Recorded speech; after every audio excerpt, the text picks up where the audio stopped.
One. So Katherine Dollison, I get that right? Yeah, Catherine Awesome. Dollison. That's right. So are you in LA or are you in Philly now? So right now I'm in Los Angeles. I'm going over to Philadelphia in about 2 weeks. I'm closing on a house, Okay. so I'll be in Philly by January 15th. Awesome. Awesome. Back to the East Coast. Are you originally from Philly or originally from LA? No, I'm originally from Los Angeles, but I was living out in New York for the last probably 3 years before COVID hit. And so why are you coming back to the East Coast? I mean, you haven't. No Have you complaints. been? Hey, I'm an East Coast Have kid. you I'm been like to? Okay, have you been to California recently? smog or No, it's there not can't that. be any It's just smog now. no, it's not that, man. It's just that during this entire pandemic, it has been so difficult to get anyone to listen to anything Yeah. that has to do with public safety. Okay. So there's a lot of, Oh, there's there's that. Yeah, there's that shit. yes. I have heard a little bit about that. No, Everybody's it's turning well because it's turning into a fucking catastrophe, is what it's turning into. So you've got all of these people, like, of well, it's a course blue there state are, though, isn't it? huh? It's a blue state, isn't it? I don't know if that matters when you have to Uh, deal with kooks. Does that make Kooks. sense? It doesn't matter And if you're dealing with kooks. Okay. Good point. I'm not trying to talk about the place that I'm from. It's just that there were a lot of people that moved out of just out of California in general to other states when the pandemic started getting really bad. And so what you have left over is a lot of people that, they want to be free. I understand they want to be able to live their lives, Yeah. Yeah. but what'll happen is it adds to the problem. And then there's, and so things are becoming more and more shut down as time goes on. And you're So not it's the like, only you're not the only person I talk to about this, where it's like, listen, you're gonna wear a fucking seatbelt if you're driving, you're gonna wear a parachute if you're gonna go skydiving. And so it's like, come yeah. on, you can still do stuff, but And there's it smart. really isn't, it really isn't that much of an imposition on your life. Sure, it's uncomfortable. Sure, it sucks. And what I've noticed is it's a lot of people in a certain age demographic that get really upset about it. But I think that there's also another side to that coin where I'm going to imagine that if you're over the age of 65, that it fucking hurts to get out of bed in the morning. So asking somebody to wear a restrictive thing around their face to walk around to just do regular things is probably going to be a little bit more of an imposition to them as it is for somebody like you or me. Does that make sense? Yeah. Yeah. And so I try to empathize, but also at the same time, I'm like, yeah, but you're really getting in the way. So Yeah. if you could just chill on this anger that you have right now, that'd be awesome. And it's funny you mention that because, like, I'm only 40 something, but it's starting to suck getting out of bed from, just for myself. Mm-hmm. And during the whole COVID, me and the wife pretty much had this baby boy and Whoa. the whole time. And so it's like, I thought I was fit. I always thought I was pretty fit. I work out like every other day. And then COVID happens and baby boy happens and lifting him up and he's freaking huge. And I'm wrenching my neck, every other month, like my neck just goes out and it's like, is it him? And I'm like, yeah, it's him.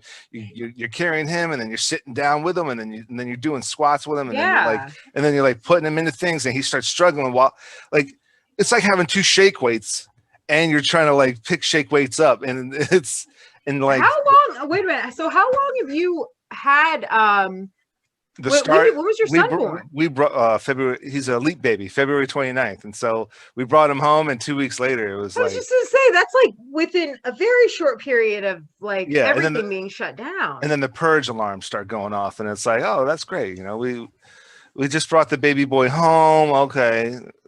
All right. So that's why I started the podcast and luckily I was, we'll get into like all the technical stuff and how blessed I've been and clearly how blessed you've been too. But it's like, you're absolutely right. And so, there's plenty of days I don't even want to get out of bed. My neck's all jacked up. My back's all jacked up. My knees are all jacked up just from him.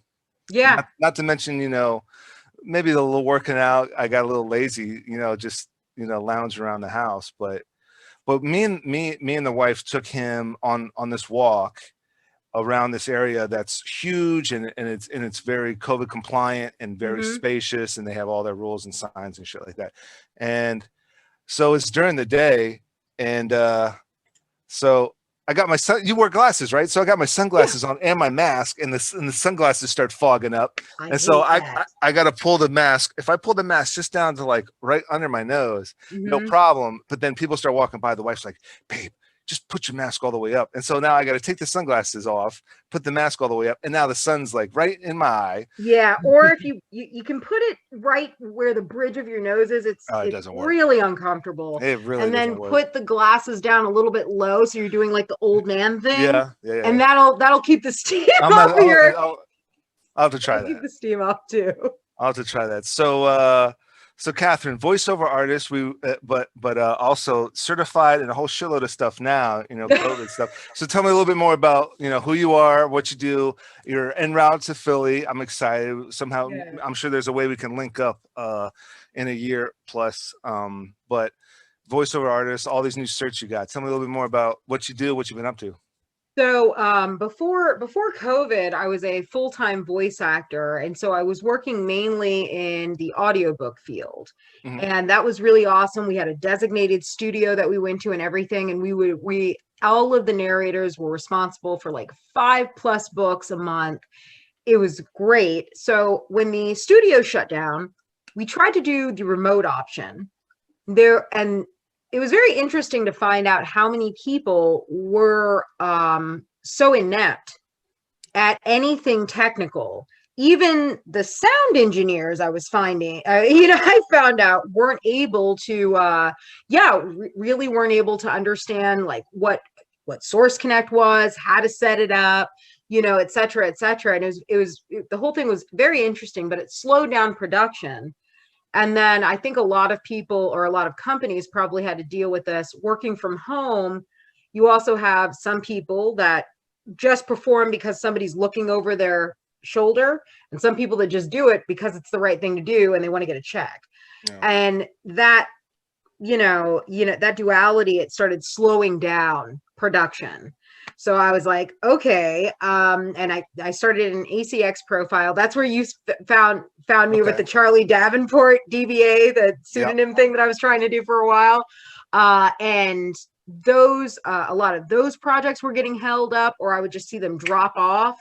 And I'm like, well, there's no projects being done. There are a lot of on-camera actors that are now switching over to voice actor because their projects are being held up. Yep. Is that what you did too? Yep. Yeah.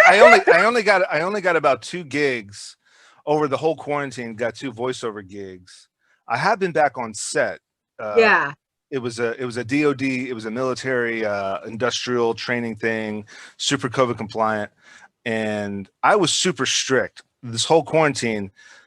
So to backtrack, about 5-6 years ago, as an actor, as a filmmaker, I also, enlisted into the DC Army National Guard as kind of like a backup. But really, I can, the bare minimum of the National Guard is 1 week in a month, 2 weeks in the summer, still kind of like take that discipline and put that forth into being an AD, being a production manager, producer, director, that discipline, that organization, that strategy kind of mindset. And then someone said, dude, that's your acting school, man. Like start acting and start being a cop, start being, detective, start being law enforcement, totally military role. Yeah. And I totally started doing that. And then it started progressing. And like, there was 1 year, it was all acting gigs. And then, but I was always so technical, because I have a degree, in the production side, and I've been doing freelance productions for like the last 10, 12 years, full-time freelance. I did a few years at Discovery Channel right out of college and stuff like that. So, mics, cameras, things of that nature. But I saw the progression. I saw how YouTube was blowing up, Twitch, live streaming. I jumped into that technical field as well, live streaming, and how to implement audio and video to people's websites, to YouTube, to webinars, seminars, because as a filmmaker, I saw a number of filmmakers, I saw a number of actors. Everybody's got a backup, right? They got a fallback, which would be realty, which would be banking, which would be car, selling cars or something. And if you have a fallback, guess what? You're going to fall back. So I wanted my huge universe of fallbacks to always be within the realm of film, TV, audio, video of some sort, because I'm going to be, kind of tapping my finger on modern technology and seeing where that takes us.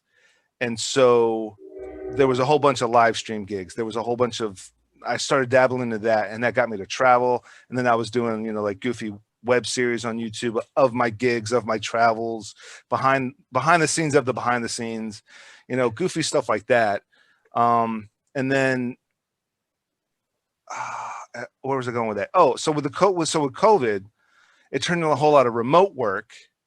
But I knew mics, and so I was doing the podcast, and people saw the podcast like, oh, dude, we're doing all those live streaming events at this convention center, at that hotel's convention center, at that grand ballroom. We're doing it all remote, and I see what you're doing with the podcast. We're doing exactly that, but with those events, we're making them all virtual, which turned into like, oh, I've got all this equipment. I started dabbling into like some voiceover stuff. I put together a voiceover reel, and I never got any. I got one voiceover gig right before quarantine, and then one during. Yeah. But then it was like, okay, well, I'm experimenting with a lot of other stuff. But yeah, like you said, I mean, even around here, there was a lot of actors jumping into voiceover work. I did a web series where I did an open, and I couldn't pay anybody up front. So it was, like back end passion project sort of deal. And I saw a lot of actors that were on set. And this was right before quarantine. This was like January or February of this year, the very beginning of this year.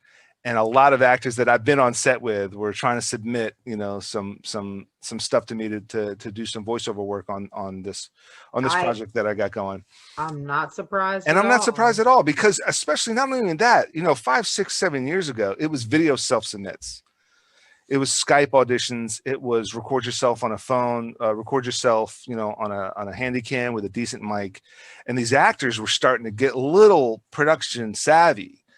And I'm a rare case, because I started in production, and I was doing the acting stuff because I had a skill set of military police, to be very specific, military police in the military. So that was kind of a specific. MPs. I heard those guys are notorious dicks. Is that true overall? Not you, but overall. Yeah.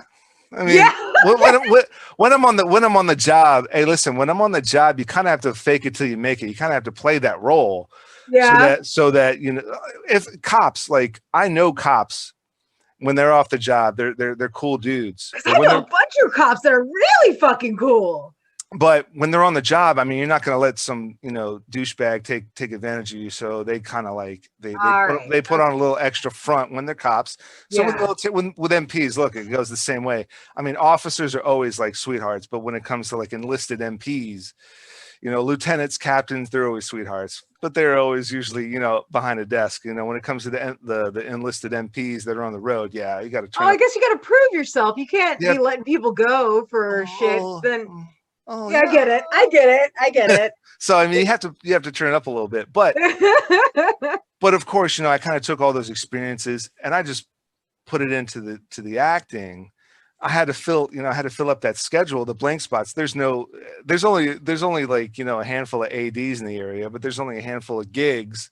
They might have called an AD out from New York or from Philly or Atlanta to like come up and work on this rare thing. I'm not going to be an AD on House of Cards when my resume, consists of a number of independent pilots, a couple of independent features, but a couple of independent shorts. Yeah. And they're like, you're not going to AD House of Cards. You have a solid AD resume. You have a solid IMDb, but I might bring you on as like, key PA. Right. As far as the SAG stuff goes, but as far as the SAG stuff goes, there's more gigs as officer this, detective that, captain this, major, lieutenant, sergeant, command sergeant major, something or other. Yeah. In House of Cards, which I did that more often than I did a key PA gig or an AD gig or second AD. So it was like kind of, ducking and dodging and weaving and kind of interweaving and saying like, hey, well, listen, I do crew work too, blah, blah, blah, blah. But like you said, actors getting savvy, and actors like, well, I know how to turn on a mic, and I got a couple extra $100. I'll buy a decent mic stand, pop screen, into a DAT recorder. And honestly, as long as you invest a lot of money in the soundproofing, like, because really you can get a super cheap mic. And if you get a good, if you get a really good sound area going on, I mean, some people try to kind of like sidestep that with the chaotic eyeballs and stuff like that, which I don't think I would recommend if you don't also have a good sound space. Yeah. But yeah, it really wasn't that difficult. And so the market had gotten flooded. Mm-hmm. And I saw that, and I saw that there weren't as many gigs that I was getting coming in. And then I started just kind of seeing what else I could do. So I did editing, like I do editing for a blog right now. I started auditioning for on-camera stuff. I did like a Fujifilm commercial in Los Angeles. And then I was like, well, let me think of the things that I've done and how I could apply it to maybe a market out there where there is plenty of work. Mm-hmm. And I already knew how to do web development. I already did content for websites for companies that I had worked for. And so I just kind of naturally went into SEO and digital marketing.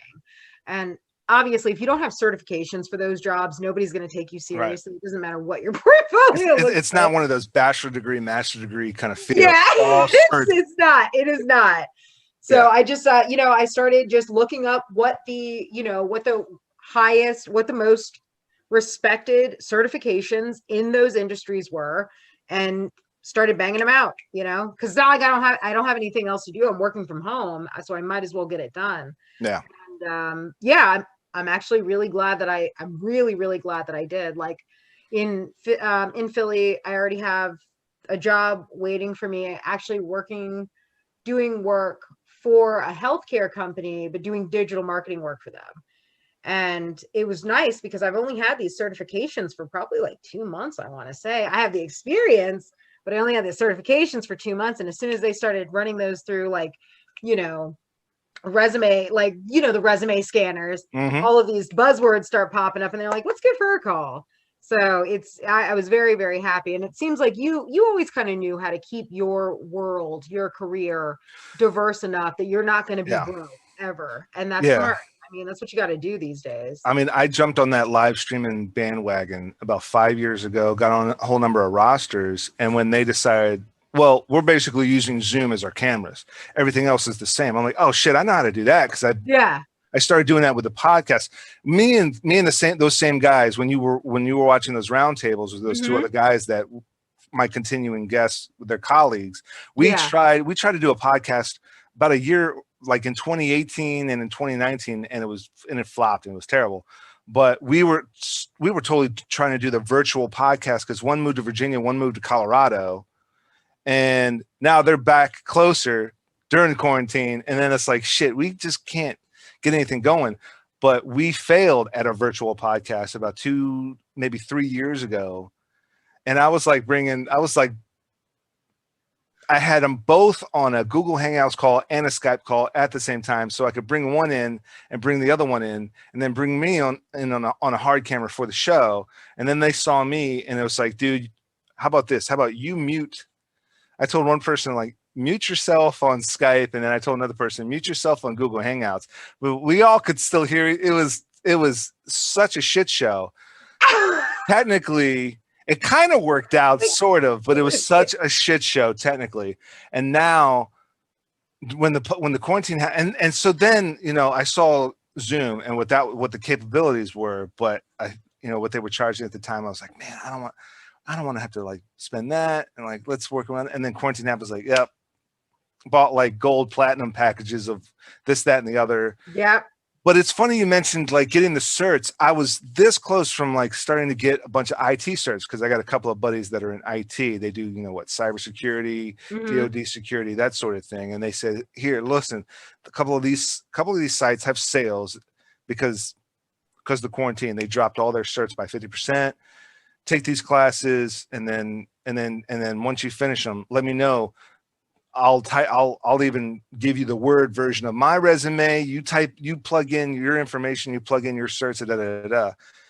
And I was just about to like start looking at those, and that's when people start calling me like, "Hey, we're doing virtual remote gigs now, all virtual conferences, virtual webinars, seminars, blah blah blah." And then that started. So then, what I learned from these guys, I was plugging that even further into my podcast, and I was experimenting with like the whole setup and the whole cool shit of the podcast. And they were, and then I would plug that into the remote gigs, and I'm like, "Dude, you're killing it." To the point where one of these virtual gigs, it was really cool.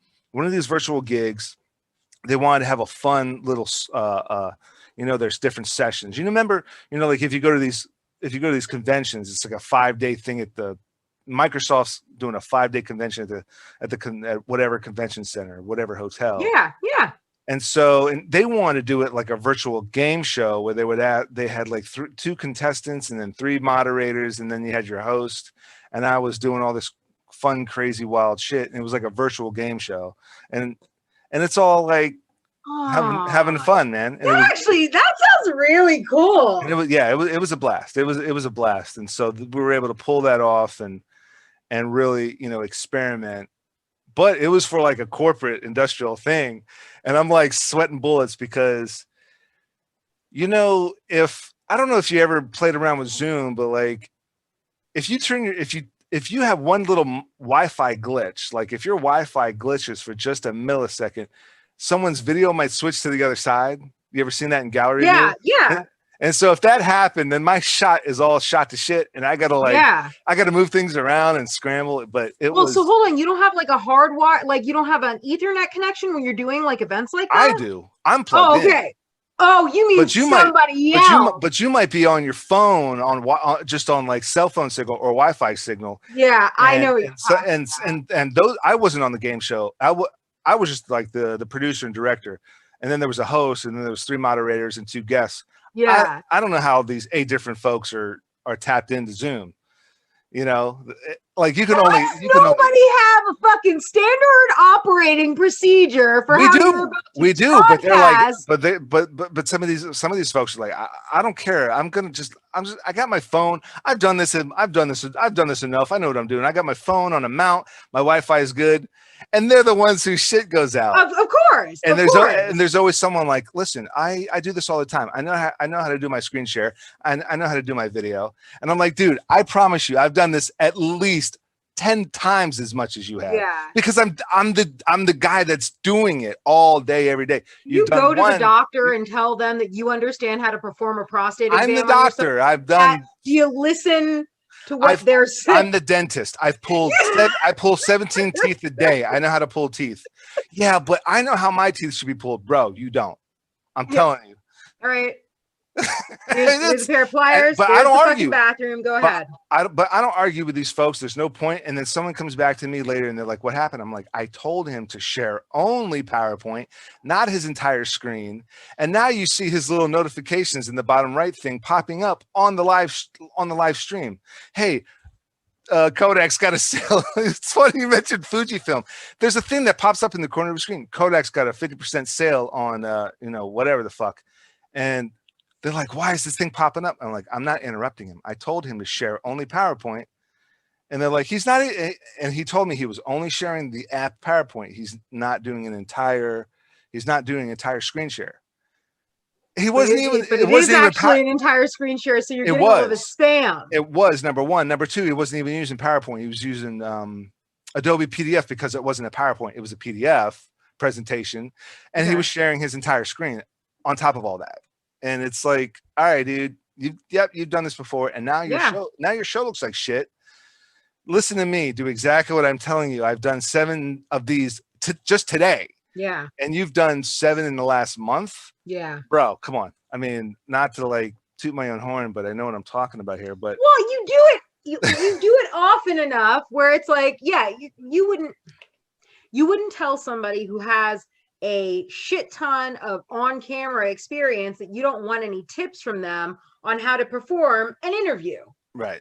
You wouldn't be like, nah, shut the fuck up. I know what I'm doing. No, that's stupid. And I've done that. I've tried to give people like that advice, and they're like, okay. And then they give me footage back. I'm like, can't use any of it. It's all shit. Like, should I delete it or keep it for sentimental value? But it's just taking up space on the hard drive. And they're like, oh, really? And I'm like, dude, it's garbage. I was just about to say, people get really sensitive about that shit, Glenn. But I gave you notes. I gave you notes on what to do. You followed none of my notes. I know. But my shit looks good. Your shit looks like, my stuff looks and sounds good. Your stuff looks and sounds like garbage. I gave you an email. I gave you Apple Notes. I gave you a Google spreadsheet. I gave you an email. You follow none of it. Well, no. I had a different idea and I can't use it. No, you go back and watch it. You tell me, you find a point. Well, I wanted to just leave them alone and I'm like, great, man, but I can't hear anything and I can't see anything. We had the same problem with the audiobook setups for people's apartments and their places and stuff like that. And we had people trying to record things in concrete rooms. Like just things that just really did not make any sense. They weren't listening to anything at all, not wanting to use Ethernet cords for their connections for Source Connect sessions, none of that. And that's what started slowing production down. So I know exactly what you're talking about because we had to deal with the same shit. And it's ridiculous. It's ridiculous how much pride will get in the way of productivity sometimes. Mm-hmm. It's crazy to me. Yeah. And I went on Craigslist free right before the quarantine. I was going on Craigslist free just to look at random stuff, and it was like 80-inch curtain rod, pick it up off the porch. I would grab it and I would hang like a green screen on it, and then behind that, and that's what's behind this, and that before, and so like this is like this weird little box in this basement. There's like there's like this wooden wall which you could before you could see through. On Craigslist free, I saw 300 egg cartons in trash bags, and I was like, okay. I emailed them, leave it on the porch, I'll pick it up. And I had a shitload of thumbtacks and push pins, right? And so I just push pinned them up here. And then I saw on Craigslist free bags and bags of those styrofoam peanuts. Okay, so then I came in here, took all those egg cartons down, filled them up with the styrofoam peanuts, put them back up. And now this is my little green screen area where people, when you sit inside of it, it's instead of the styrofoam padding, it's just egg cartons with styrofoam in it. But where were you getting all of this shit? Like, these are actually amazing finds on Craigslist free. Yeah, Craigslist free. It's just like, Craigslist free. And I'm even more so, it's only like, because I'm lazy and I'm super frugal, super cheap, like ultra below the line. It's like 3 to 4 mile radius, and there's people with curtain rods. There was I don't know, man, like lights, like shitty, like light bulbs. Yeah, and I would just go pick up light bulbs, and some of them are junk, but some of them are like nice, big, thick tungsten and Fresnel. Those and they're the new kinds. They're the energy savers, they're not LED. Are they LED? Is that right? Some are LED, some are tungsten, some are Fresnel. And I'll experiment with lights, and like this little light right here I got for free. I don't think I got it off Craigslist free, but I got this free from like something else. And it's just compiling junk, and my wife's like, oh my god, more shit. But yeah, after like 6 months, I've got reminders of like, okay, I haven't touched this in 6 months. I'll throw some stuff out. Okay. But like, and it's all in the basement, right? Like, it's all in the basement. No one's hoarding in your house. I'm not hoarding in the living room. Right? I'm not hoarding in the kids' playroom. No, there's no electrical cords and power strips. Yeah, no, not in the kids' room anyway. It's all in my tiny little shack here. Okay. It's all in bins, stacked, organized perfectly, or whatever, and labeled. But like Craigslist free, egg cartons, like this person had a shitload of egg cartons. And so when I came to pick them up, they popped their head down. I was like, hey, how you doing? Thanks for picking it up. I'm like, hey, no problem. And they were like, so are you egg farming or something? Like, do you have a small chicken farm? I'm like, yeah, I do. Have a great day. And I just left. But no, I'm like tacking them. I don't want to get into like this long, complicated conversation, but I tacked them up on the wall, on the walls here in this little little hut inside the basement. And then when I saw these styrofoam peanuts, I said, oh shit, thank God I tacked them and didn't like glue them or tape them. I just tacked them with these push pins, took them all down, filled them up with more styrofoam. So now it's like, oh my God, the styrofoam peanuts inside either that weird, you know, some of the egg cartons are like this weird paper, compound paper, or it's styrofoam egg cartons. But I would fill that up with styrofoam peanuts. That is so smart, because I mean, the egg carton has been the poor man's soundproofing since I don't know when. But that, I don't know. I mean, is that a hack that everybody knows about, or is that something I just thought of it out? Well, no, well, when I saw that, I said, what do I need that? And I was like, okay, if I fill that up, if I fill up the egg cartons, then it's more solid styrofoam. And then, I mean, it sounds good in there, you know. Yeah, that's super smart, because egg cartons sound good on their own. So doing something like that's awesome. Yeah. And depending on whether or not you can find a shit ton of styrofoam peanuts and egg cartons, it's free, versus if you buy, you know, there's a pretty good soundproofing that you can get on, like, you know, certain, you can, you know, get them on websites and stuff, and they cost about, I don't know, I want to say for a pack of like 500 of them, you pay maybe $75, and it's okay. It's not great, but it's okay. Like, I definitely had to put extra padding, like comforters and stuff like that, and nail them to the walls and everything to make it sound really good. But you know, it's fine. But what you did was free, and I can bet couple miles of gas. And so even more so, and I'm such like this multitasker, like, you know, squeeze every drop out of that wet towel thing. Every time I go out to Craigslist Free, I'm like, hey, do you have anything on the grocery list? I'll make that run too. So I'll go stop here, and then I'll go stop here, you know, pick up wine and beer maybe, or pick up eggs and milk. And then eventually we got another egg carton, you know, from that in a week or two. But it's like pick up milk, pick up eggs, pick up while I stop off at some person's house. But I mean, of course, with quarantine, that was super minimal. I think recently with Craigslist Free, I picked up like a bunch of free PS2 games and this rare WWF specific, like rare, like find. It's like super eBay, probably valuable or something. But what was it? It's like it's like this video game, the sit-alone video game that you plug into the TV with the RCA cables. But it's like this sit-alone video game that you play, like almost like an arcade thing, but on the TV. Oh, I know what you're talking about. It's like with a few different games. Yeah, but it's a standalone video game. It's not a PlayStation. It's WWF's own little specific. I wish I had a picture of it. It's a own little specific video game. Yeah.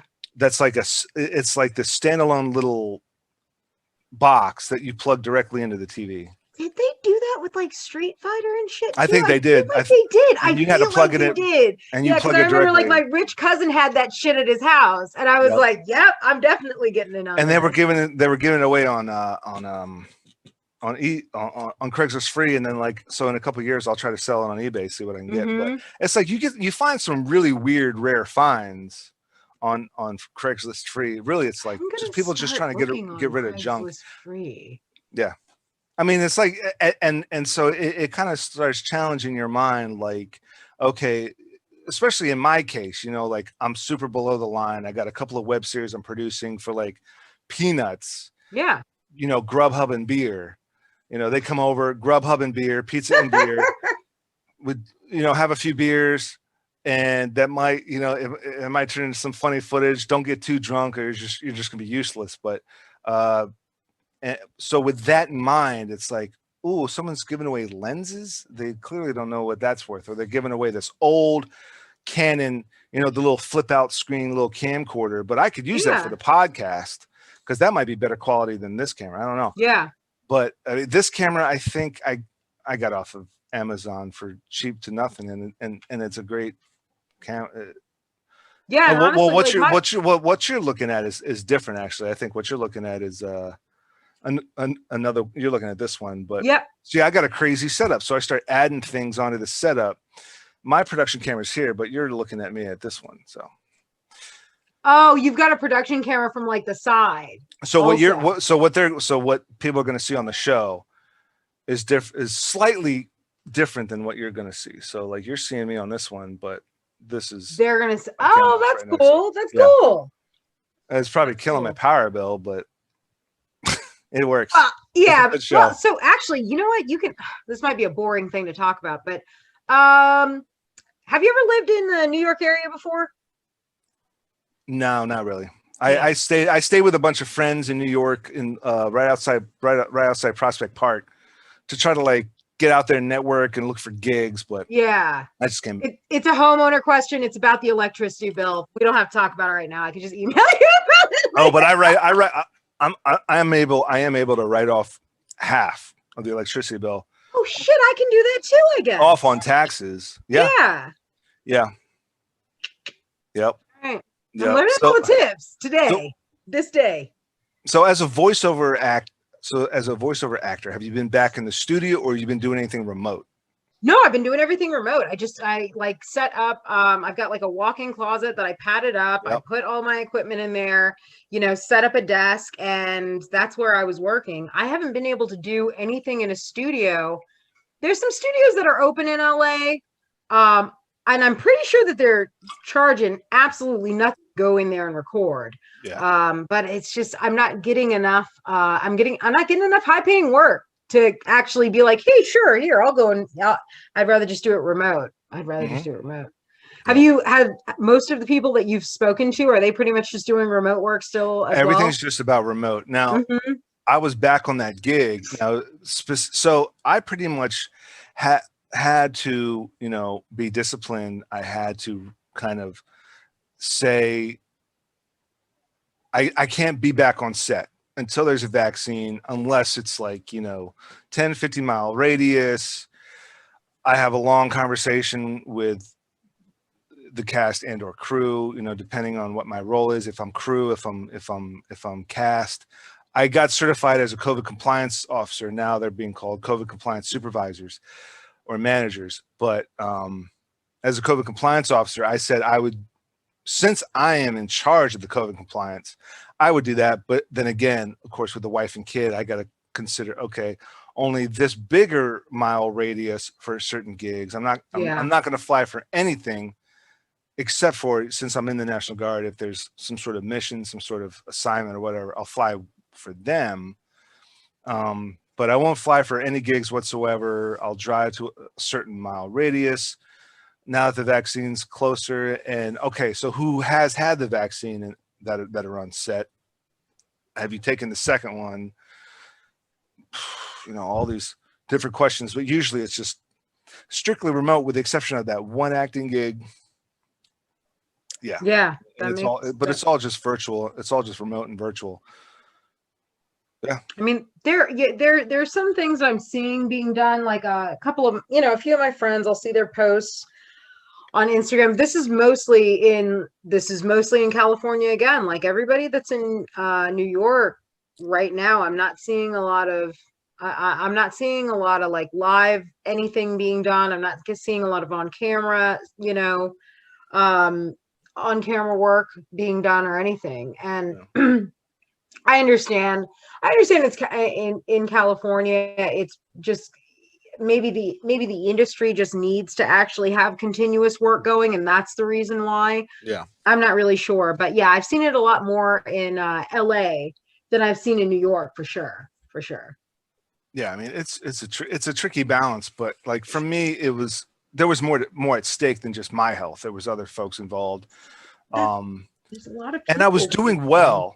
Yeah. And so I kind of took advantage of the quarantine. Like, hey, dudes, we're going to restart the podcast, third time's a charm.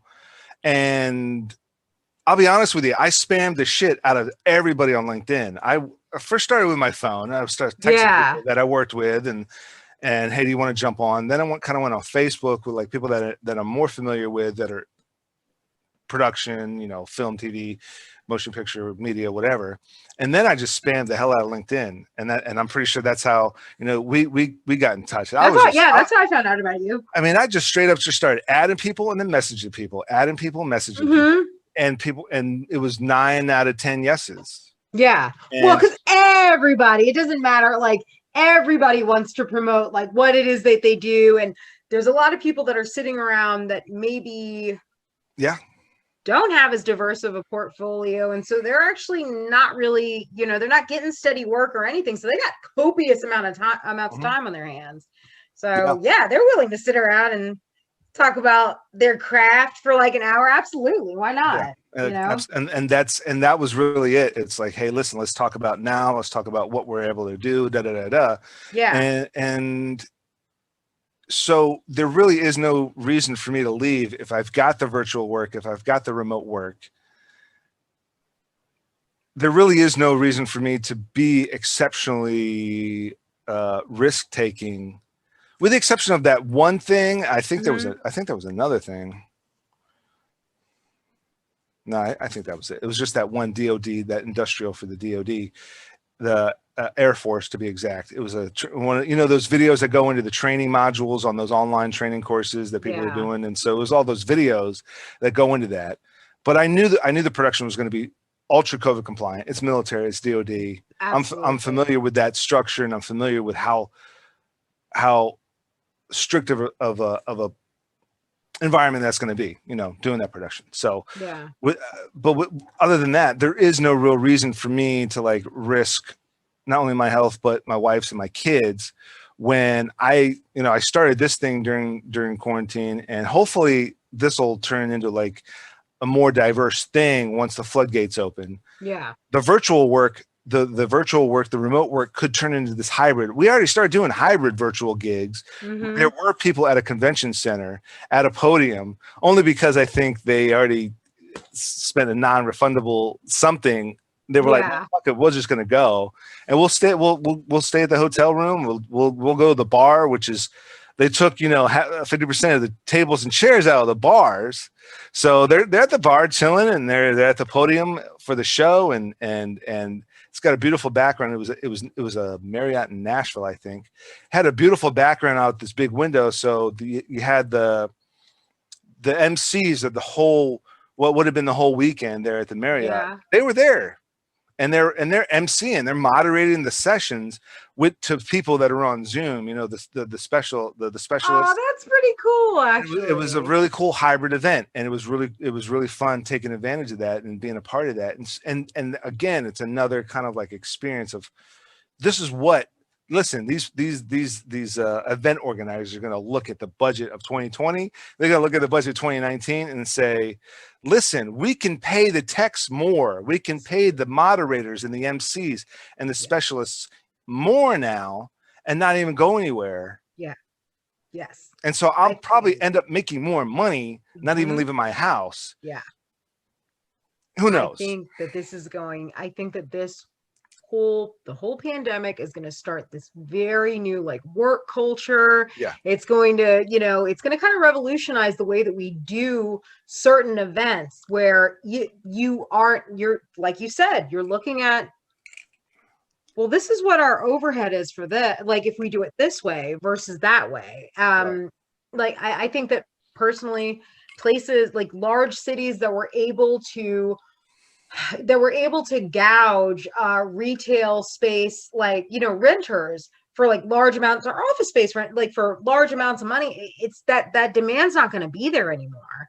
And they're going to have to adjust, and there's going to have to be different ways that like these spaces are being used, because honestly, most places, unless you have a really micromanaging office culture, why wouldn't you just be okay with people working from home?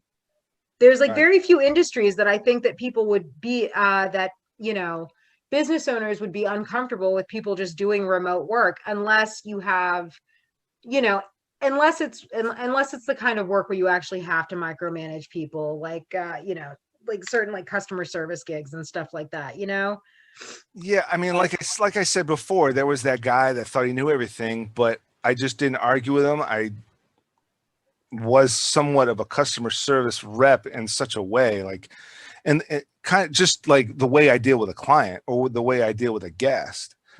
But yeah, I mean, the tricky thing is like the catch up. It's like, okay, what's the next thing?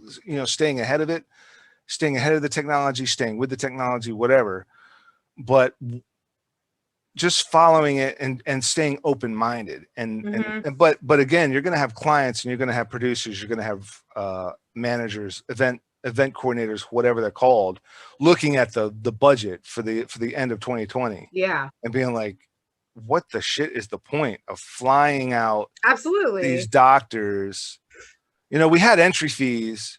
We can charge a third of the entry fee. We can pay these techs twice as much. We can pay these specialists, these analysts, these professionals, we can pay these experts twice as much. We can pay the moderators, the MCs twice as much. We can charge half and still make twice as much. You know, like the way that you're going to balance the money, instead of renting out the Washington Convention Center, or instead of renting out the Marriott. And it sucks that these locations might take a hit, but you know, that's going to suck, man. But at the same time, but it looks like I don't know, some stupid shit went off again. That's one of those technology kind of hiccups. But it sucks that that's going to take a hit, because you're going to have a lot of professionals. You're going to have a lot of you know, people depending on those venues getting filled up. But still, you're still gonna want, oh my God, the influx of the people that are gonna want to go on vacation. I was like, yeah, the second I get that second shot, they're gonna do okay. The second I get that second shot, the second me and Melissa get that second shot, it's like, yo, grandparents, can you take the kid for a weekend? And we're gonna be out drinking. I'm absolutely waiting for that to be okay. Maybe it's going to be sometime after that second shot, because it's like, okay, everyone's going to go fucking horse shit, and then they're going to get it. Then they get COVID. They're not going to get COVID as bad, right? Right. Well, that's a hope, right? That's what this whole thing was about. Like, that's what this vaccine's supposed to do. Because then the second shots, they were like, oh, well, you still got to wait, like, you know, 3 years before you can go out and party, but you're immune to COVID now. It's like, what the shit now? All right. Like that. Okay. Well, anyway, but all right. So how are these new certs? You got all these new certs. Are you designing websites now, or no? Well, like most of what I'm doing is actually taking content from other people's websites and optimizing it so that you know, it's kind of boring, but you know, you do things that help a crawler who's going onto the website categorize what the information, or how valuable, or you know, how valuable or authoritative the information is. And there's a lot of people, like when you have a standard website, you're putting all of your content there, you have a basic understanding of what it is, what the product is, but there's not anything that's bringing up the authority of your page. And you can do that through keywords, backlinks, different kinds of concepts. And that's more what I'm doing. And then also there's a lot of people, since I work in the voiceover industry and I know people that are in the entertainment industry, you know, they've all tried to start up their own YouTube channels now. And there's actually something called YouTube SEO. And there are programs that you can run on your videos to figure out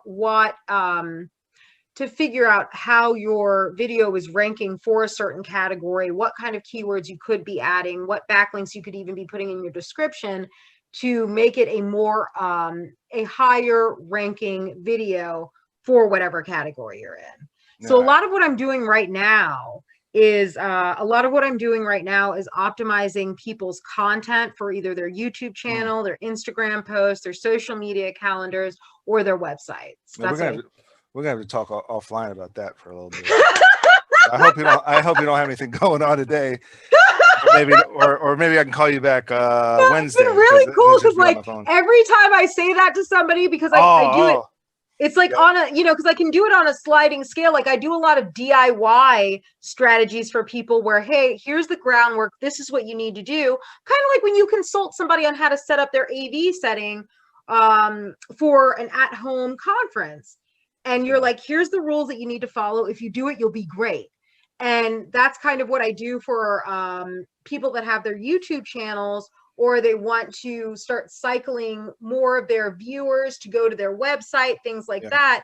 I just give them a step-by-step guide. Here are your strengths, weaknesses. Here's what you need to do. And just charge them a flat fee. Like, here, take, you know. Okay. And it's not super expensive either, because it only takes me about 3 or 4 hours of work. which when you think about it, like if you've done audiobook work and you've narrated audiobooks, that shit takes several days. Yeah. So To read a 3 book, hours of work to me is absolutely nothing compared to 3 days of work, you know? Yeah. And you know, just, you got me thinking. So there's these 2 web series we produce, and it got to a point where I needed to like shoot myself, and I have like this makeshift teleprompter, and I'll sit there, and after like an hour of reading different scripts, shooting myself reading different scripts, or shooting my colleagues are in it too, and so I'll run the teleprompter for them, and I'm shooting them. I got them mic'd up, and they're in front of a green screen and all that stuff. But like after an hour of reading scripts, they're like, "Yo, I'm fucking done." I'm like, "Okay, let's take a break. Water, coffee, beer, whatever, glass of wine, whatever you want. You want a shot, whatever, you know, relax. Not too much. Can't get too crazy." Yeah, please don't. So we'll take a break. We might, watch some YouTube, just like chillax, and then get back in front of it. And they're like, "Yeah, man, let me do it." First script, they're like, da-da-da-da. Second script, da-da-da-da. And then the third script, they're like, I'm fried. All right, let's take another break. Are we? And it's not even going to be an 8-hour day. It's definitely not going to be a 12-hour day. And what I tried to do, especially with those 2 guys that you saw on TechFall and Durko, we would do like a whole production weekend. This was before the kid. Me and the wife were married. And even when the wife was pregnant, she would still have her girl weekends, and I would have my boy weekends. I'm like, "Hey, bros, I got to shoot stuff." And they're like, "Man, I got to make music." I'm like, "Okay, so we'll have like a boys weekend. That's a production weekend." And so like when the sun's up, we're shooting stuff. And at sunset, we'll go out to the bar, have a few beers. And then it turned, we would get back to the house. Like, is it time to turn in? And my boy's like, "Nah, man, let's make some music." And I'm like, "Okay." And I'll film him making music that would go to one website. And then and then one of the shows, there's these dramatic reenactments. I'm like, "Okay, let's just get wasted and go sit at I got a cool shot of us in like the alley between you and the other house." And he doesn't have to know any lines, but he's dressed up in like this crazy costume, and I'm right. And I'm just getting. Oh, you guys were doing like the whole kind of like the drunk history thing, right? No. So it's like a crime. So, okay. Those crime shows on ID, Who Killed Jane Doe or whatever. Yes, that's what you were doing. Well, one crime show, but it's set in the Marvel universe, or one crime show and it's set in the DC universe. So because I thought like, okay, so I played a detective on a shitload of those episodes. That's cool. I played a perp, but I was always trying to figure out like, okay, what's a cool web series that's like so below the line that we could pull off. And I had played a detective in a bunch of those dramatic reenactments. And I'm like, and so I'd watch the show again, and I'm like, oh, dude, these shows can't cost but like 15 to 20,000 per episode. Absolutely. And you got a voiceover artist, which I was going to talk to you about offline. You got a voiceover artist. You got like 3 different people against a green screen that are like the criminologist or the psychologist or the law enforcement or the lawyers that were involved in the case. And then you got the dramatic reenactments, and then you got archive photos, 911 recording, whatever. And so it's like, all right, too easy. So I play, for example, I thought, well, what if Bruce Wayne went home, took off the cape, had a cocktail, and watched ID? What would those shows be about? And so I figured, okay, I'll play Jeremiah Arkham, the founder of Arkham Asylum. My buddy plays Lyle Bolton, the warden of Arkham Asylum. But then I love this. I got a buddy that looks just like Clark Kent, right? He's a reporter. He's a reporter at the Daily Planet. So in that universe, you don't know he's Superman. You just know him as Clark Kent, the mild-mannered reporter at Daily Planet. So those guys are sitting in front of a green screen, reading it, talking about these criminals that they're well aware of, because Clark Kent probably wrote a paper on them. Jeremiah Arkham and Lyle Bolton are probably housing them in Arkham Asylum. Now, production side, I'm playing that, and then I did like an open call, a back end deal for voiceover actors. Got a couple of great voiceover actors. I'm glad we met, because we can definitely talk offline. But my wife is really well read. She's a 3rd grade teacher, so she's really well read. And I showed her like a real episode, a real ID show, actually, more importantly, I showed her the one I was in, and I was like, okay, listen to the voiceover actor. She was like, okay. And so she was sitting in front of a mic, and she fucking nailed these scripts as a voiceover actor. Yeah. And I don't think she ever did it before. And she sounded great. But in the universe, it's Vicky Vale as the narrator of that episode. Right? That's cool. But that's cool. So my wife's a ginger. So in the comics, Vicky Vale's redheaded. For some reason, Tim Burton had Kim Basinger. Kim Basinger was great as Vicky Vale. Don't get me wrong. But the real Vicky Vale's redheaded. So if this thing kind of progresses into like a bigger beast, things could progress. I could have my wife in it.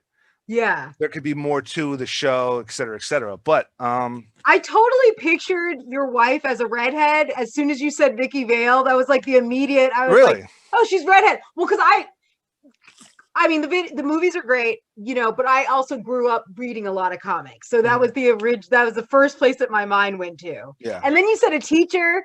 And that was like, I just pictured like a redheaded, like kind of a Cerebellum from Powderpuff Girls, like teacher. Okay. That's how I pictured your wife.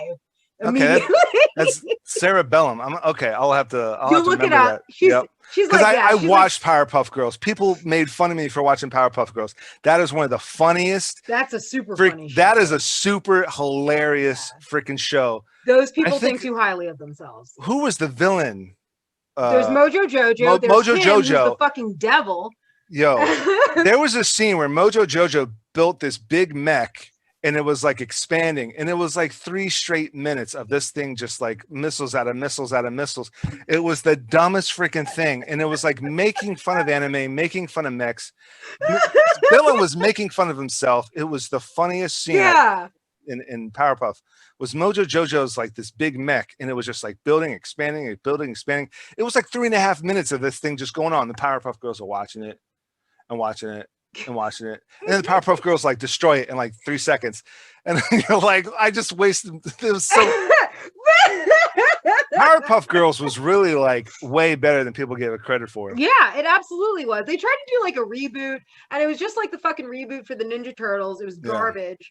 I think they did a movie, right? Didn't they do like a theatrical movie, or was it just straight to Powerpuff Girls? Or you mean Ninja Turtles?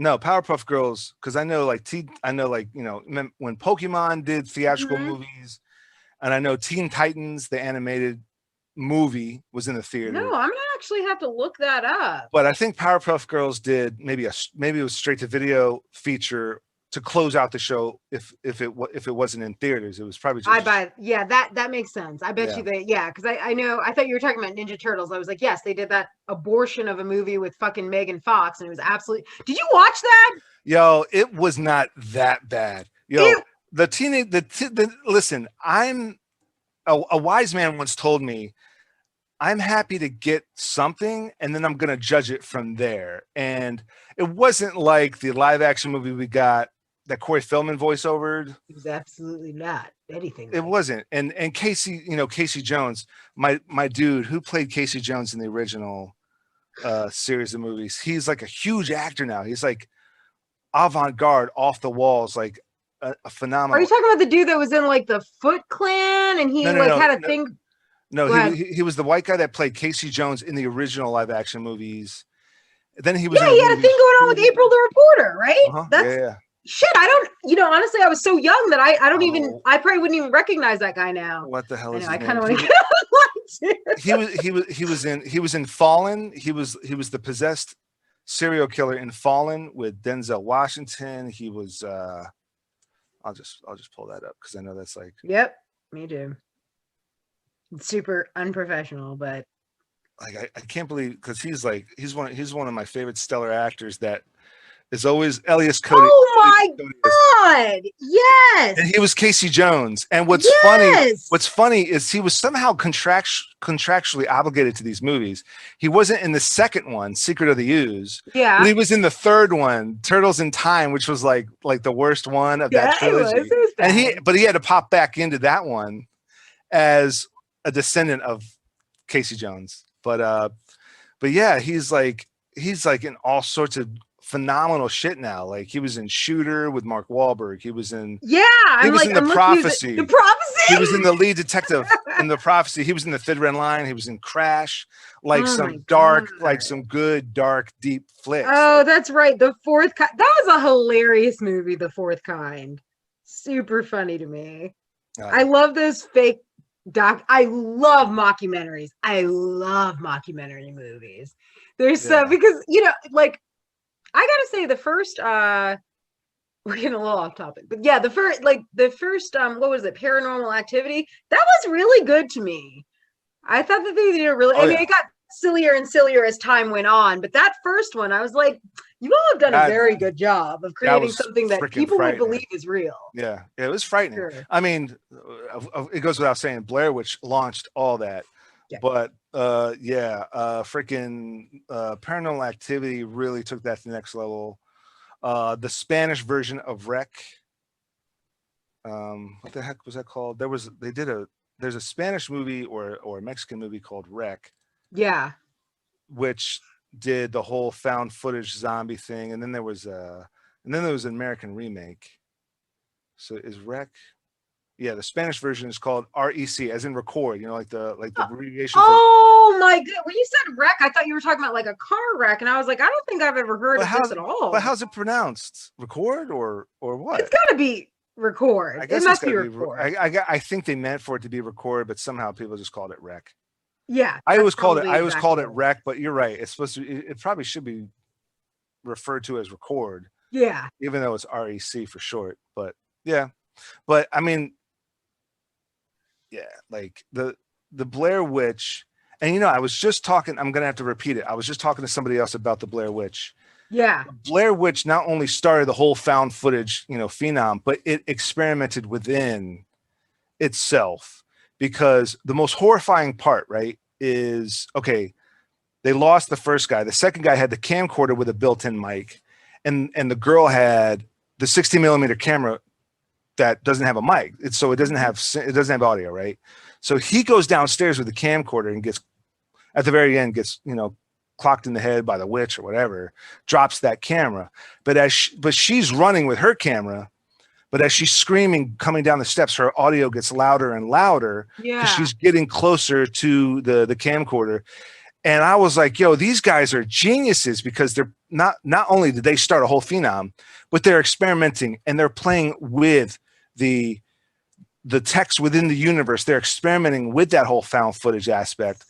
And just like Paranormal Activity kind of experimented with night vision. Like that night vision shit made her look even spookier, like with the demon eyes. But they really played with like night vision cameras and motion cameras, security cameras. I mean, they played around, I think, with shitty cell phone footage, maybe, if it wasn't like camera. Yeah, I think for the one where there's the kid from the barrio and he's like got demon powers and shit, they played with cell phone footage in that one. They played with cell phone footage then. Yeah. But with the first Paranormal Activity, it might have just been like camcorders. I don't think an iPhone came out. Yeah, it was just a camcorder, because the footage was supposed to take place in 2005, and that's when people were still using like fucking Motorola Razors and shit, Or they might have, because I had one. They had and sidekicks. Yeah. So it might have just been like a camcorder. Yeah. Mm-hmm. I don't even think that. And he bought the camcorder to like record what's been going on in the house, but everybody thinks it's a big fucking joke, and then things just start getting more and more serious. But yeah, it's like a big old like. But everything else was recorded on like the security cameras. He installed like all these motion cameras, security cameras, night vision cameras, and then I think the last shot was caught on like a camera that's set up in the room. It's like set up on a tripod. It was like was it a tripod camera or a nanny cam and a teddy bear? It was a tripod camera. I think he said. Yeah, it's a tripod camera. Yeah. Spooky movie. And it's just like experimenting. And like, that's the whole thing that for me, it was like experimenting. I don't think anybody ever did a crime reenactment crime show, an ID show based within the DC universe. And even more to cut down below the line, the cut budget was, instead of hiring actors, because okay, so now we're doing a crime show, and those shows are really cheap to produce, really inexpensive. The whole universe loves those shows. My father-in-law is addicted to them. Who else was addicted? Like one of my cousins was like, I just saw you in something. I had a bunch of people call me like, yo, did I just see you in what you got? One of my best friends who I never knew was addicted to these crime shows was like, yo, the crime show you need to get in is Locked Up Abroad. That is the craziest show ever. And I'm like, you watch this shit? Hey, don't get me wrong. I love that these shows are out there. Yeah. Because I've been a detective in a whole slew of them, and a perp in a couple of them, the unfortunate stepfather in a couple of them. But one of my best performances, I was the father that found his daughter dead. That was like one of my best performances. So I dig these shows, but they're not number one to me. Of course, it's like big budget Netflix and superhero movies. And the Indiana Jones is the Star Wars. That's what I'm always for. But I'm not shitting on these shows because they gave me a living. Yeah. But I'm like, you watch this stuff? And they're like, yeah, dude, I watch all the ID. I got ID on. I know so many people that are into that whole fucking catalog on that channel. So yeah. And so, but then it was like, all right, so now we got an ID show. But the dramatic reenactments, these costumes are going to be way overboard than, say, the sets that I've been on, because I've been on sets where they're like, bring your own wardrobe, and I'm like, oh boy, it's a low budget one. Yeah. And so if I'm a detective, I've got like 7 shirts, 3 jackets, 10 ties, 3 slacks, and the same shoes that I always wear. They might have me mix match some stuff. They're like, oh, I like that shirt, I like that jacket. I bring my own stuff. Or if I'm a uniform cop, I've worn the same uniform on a different show that I did on a totally different show, because it really comes down to like the same 4 production companies. Yeah. And I'm like, I think this is the same shirt I wore like a month ago. And they're like, yeah, probably. We just changed the patch. And so they're so below the line. But then with superheroes, it's like crazy costumes. And so I was like, okay, cosplayers at Comic-Cons. I'll go to all these different Comic-Cons. I'll go to all these different sci-fi conventions, comic book conventions, video game conventions, fantasy conventions, and I'll like bump into cosplayers and be like, hey, dude, do some crazy pose for me. What's your name? Let's trade information. Get your Instagram. Da, da, da, da. Hey, and I would just like film different cosplayers and just tweak the footage and like do some crazy effects to the footage. And there's my dramatic reenactments. And it was like, okay, like way below the line. That's pretty smart though. And that was pre-COVID. And so now that there's no Comic-Con, still, that was pre-COVID. One guy over here at a time in front of a green screen, I'll wear a mask. We can still pull, like I was pulling off that way below the line kind of production hack type of mindset. So like you said, hopefully people will start looking at this content, not necessarily quality, but the content and like the thinking outside the box kind of stuff. Yeah. Like you're saying. Yeah. That's kind of like the goal. It's like, listen, I was doing this shit way before quarantine. Content's king, buy my show, hire me. It's like, whatever. Podcast, virtual talk shows, whatever the case may be. I don't know. I mean, like you said, you're doing remote voiceovers and you're probably doing better now than, Yeah, well, maybe. As far as like the projects are cooler. I'll say that. The projects are a lot cooler because the stuff that I was doing, it's basically whatever gets sent to the studio, you got to do it. Yeah. So it's a lot of like romance novels and stuff that's like really corny. You don't really have a huge like register to play off of. Right. All the characters are pretty much the same, but it's good, steady work, and it kind of does. But I wouldn't really. None of the stuff that I did with my studio, I don't think I would ever want to include in a reel. Does that make sense? But it's like 50 titles. I guess. Yeah. I mean, listen, in your reel, you're going to keep the best stuff anyway. So if there is something great, that stands out. I mean, some of my reel still consists of stuff from like 2 years ago. But then again, it's like, you can't count 2020 and 2021, COVID. So maybe I get a pass. Yeah. Maybe I get a pass, on my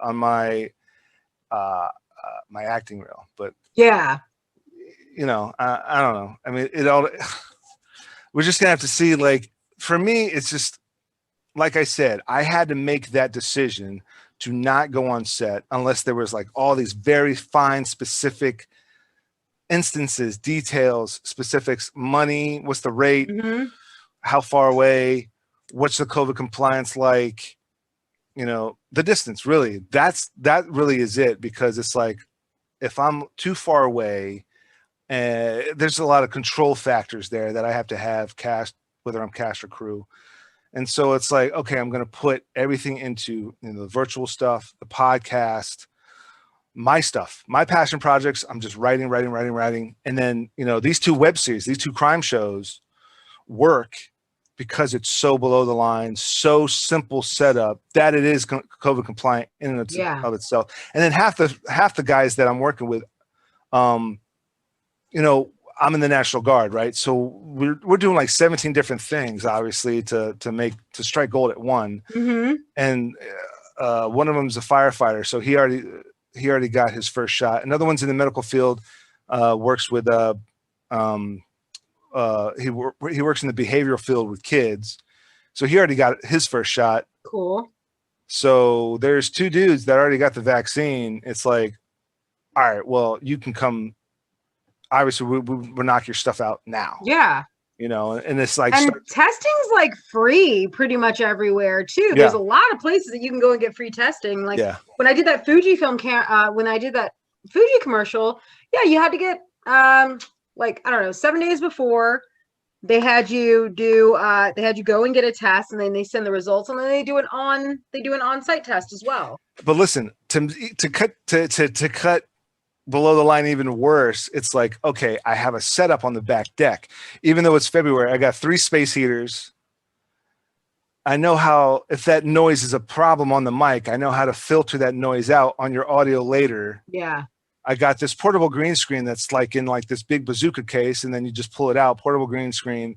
But since we're out and we'll shoot during the day at the warmest, the best scrim is like February, semi-cloudy, sunny day. That's like your 1,000,000 by 1,000,000 scrim on your light. And so it's a slightly different lighting setup. Most of your crime shows actually have a lighting setup like harsh shadow on one side. And you shoot to the dark side, right? And so we're not going to have that. But will we have the show in the can? It'll be a different kind of lighting setup, but good audio, good green screen, good lighting, like full key lighting. And if it's somewhat warm outside, knock out your scripts out there. I got power out there. So it's like this tricky balance. It's like, okay, quality's kind of taking a dump, not too much of a dump, but a slight dump. Yeah. But the content's there, and we're knocking stuff out, and everybody's comfortable, and everybody's safe and COVID compliant, and we have a show in the can. Yeah, absolutely. So it's like this. Absolutely. Yeah. So what's next on the agenda? What's the next set of goals? Next set of plans? Jesus Christ. Well, you know, I gotta honestly, so a lot of the stuff that's in like my apartment right now, I'm probably just gonna throw out instead of I love throwing shit away. Fucking love throwing shit away. I am not paying to ship some of this stuff over to fucking Philly because it doesn't make any sense. And really, from now until the 15th, all I'm doing is focusing on the new job that I'm starting. They're allowing me to start training, like getting all of like the background shit out of the way while I'm here, and then starting when I'm in Philly. And so I have to focus on that. I have to focus on getting everything packed up. And then, you know what? Yeah, I know a little bit as far as like education wise. I know a little bit of like Python, but I don't know enough to actually like write a program. And recently I did an assessment for Python on LinkedIn, and I like was able to do well enough that I passed it. And I was like, I feel like I should maybe get back into that again, just so that I can really, What is that? Python. really grab this whole, what'd you say? So what is that? Python. Oh, I'm so sorry. Python is a programming languages for, it's really popular in creating apps, actually. Okay.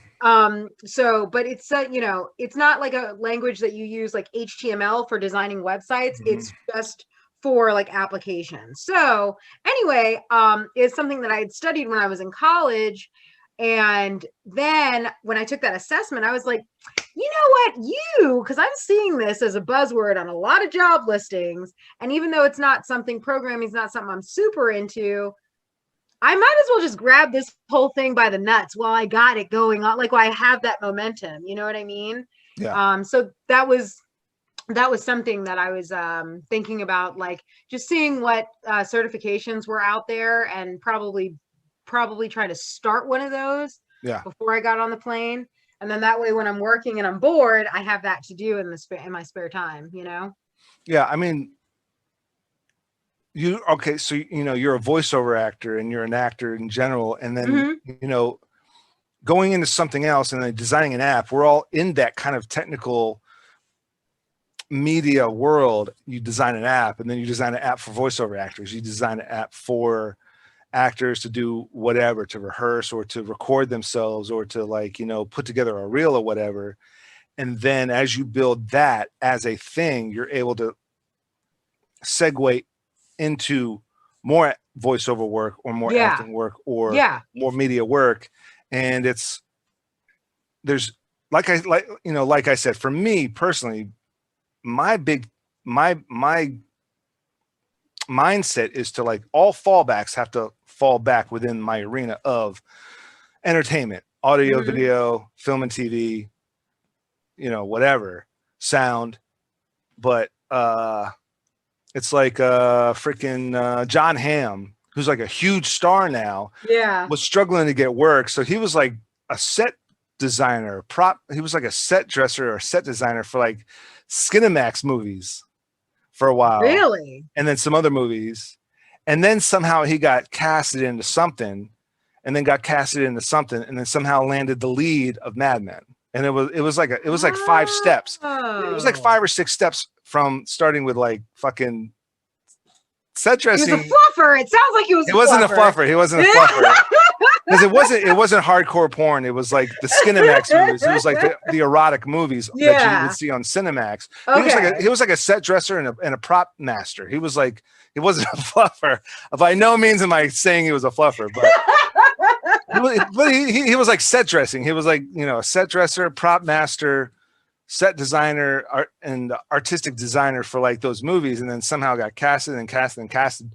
And then got saw and got spotted and got cast. Yeah. And I think it was like 5 steps from doing that to doing Mad Men. It was like at the snap of the fingers. Now he's the star of Mad Men and Baby Driver and freaking Bridesmaids and like all these. Yeah, John Hamm. As soon as Mad Men happened, he just started. Yeah, he started showing up in everything. It was insane. But then he's funny. So he stays humble too. He had like a supporting role in a Black Mirror episode back when Black Mirror was a British show, not even a Netflix show. It was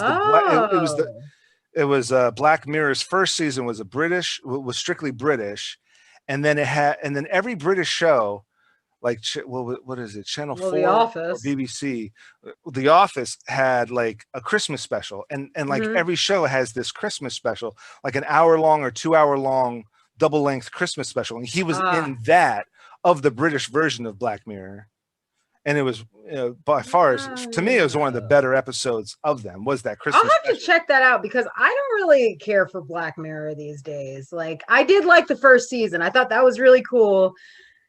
And then, I don't know.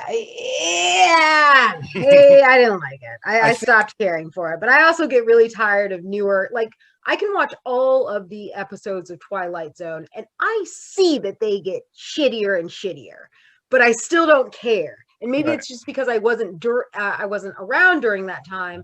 So I'm looking at it like a classic. So I'm like, I don't care about the quality. But for something I think that happens during my time, when I see the quality get lower, I'm like, yeah, all right, there's plenty of stuff that I can watch Yeah, I always go back to the classics. Like every Christmas, I try to get the wife into Scrooged, and she's like was uninterested in about 15 minutes. I'm like, this shit's a fucking classic. That's the only Bill Murray movie I like. With it, only Bill Murray movie I like. And it's one of the Ghostbusters.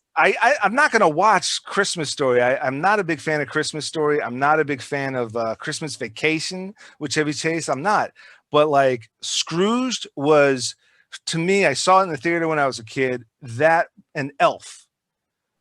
But like Elf's newer, right? But Scrooge just blew me away. Like this guy's transformation from like the biggest asshole to just loving life. And it was and like the little tricks, right? Like, you know, like oh man, what blows me away was the SS Minnow when it was the Ghost of Christmas Present, and she took him to go see his brother's Christmas party, and the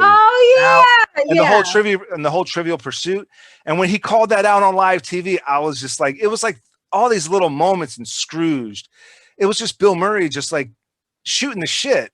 Like, I mean, maybe some of it was scripted, but it was just the way. I was just about to ask, do you think that a lot of it was unscripted, like Judd Apatow's movies? Well, you know, like he's like dancing, like Bill Murray's a hip dude. He's dancing. He kind of like grinds up on that the showgirl that they were supposed to have on that live show, and he just interrupts the live show, and he just starts talking to the people. He kind of kicks his whole corporate media mogul live Scrooge thing kind of to the curb, because he is the president of that network. And he just talks, and he's just like talking to the audience, like, listen, this is what Christmas is about.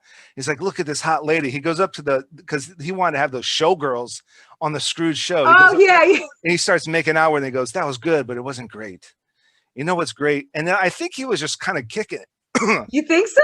I think he was just kind of kicking it. Like he just walked up to like this lady and just starts kissing her. He's like, you know, I don't know. Like maybe I'm sure some of it was scripted, but he just kind of like ran with it and kind of played with what you're was probably scripted. I mean, you're probably right about that. Bill Murray, Dan Aykroyd, Harold Ramis, Rick Moranis, jeez. The fourth Ghostbuster was oh shit. Oh my god. I just know him as Venkman. Yeah. I don't know his actual name. And every time I see him in other things, because he was in like that movie Orange County with Jack Black, and I was like, that's fucking Venkman. But I don't know his real name. Well, you know, Eddie Murphy was supposed to be in it, but this guy took over for Eddie Murphy. Oh, the guy that and that's what we got IMDb for. I can't believe. Yeah, exactly. Ernie Hudson. Winston. Ernie Hudson. Yeah, Ernie Hudson. Is he in the fucking Police Academy movies as well? No, you're thinking of you're thinking of the guy that does all the weird sounds. No, he was Ernie Hudson. I don't. Oh my god! Oh no! Winslow? They don't look anything like one another either. Shit. One of my girlfriends called me out about that, some gift she sent me, and I was like, is that the chick from the female Ghostbusters? I was like, she was in SNL. She was like, absolutely not. That is not the same person at all. And I don't want to tell you what you seem like right now, especially because you're a black woman. Well, no. So no, Ernie Hudson wasn't in Police Academy, but see, it was supposed to be Eddie Murphy, and for some reason Eddie Murphy wouldn't do it, so they got Ernie Hudson, who was like had a bunch of big TV roles, you know. Yeah. But like so they just put him in there. But the way those four guys just like shot the shot the shit, and everything's scripted, especially with like paranormal stuff. You got to know what the hell you're talking about if you've got like this fake science that you made up. Yeah. And you talk about paranormal and ghosts and demons and whatever. But then they were just sitting there like making up shit, probably too, like just running wild with that script. Mm-hmm. And like they did it there, and I'm sure like it's like this is like Christmas Ghostbusters now with Scrooge, you know, and Bill Murray is just like, you know, just having fun and just like with that whole ending. But him like he fired Bobcat, and then Bobcat tried to come back and shoot him, and like he's like totally like messing with him now. He's like, he loves him, he's sorry, he regrets firing him, he's just having fun with this dude. He's like, let's go have fun in the studio and just mess things up. And I think from a real standpoint, it was scripted that he was messing up the show. So I think from like a real standpoint as an actor, him and Bobcat and maybe a couple other casts were kind of in on the joke within the joke. And they're just like walking around the set, like messing with people, teasing people, goofing on people. And he remembers everything that happened before in the script. And a good director knows what to shoot when. And it's like Richard Donner would shoot the ending at the end of the shoot schedule, right?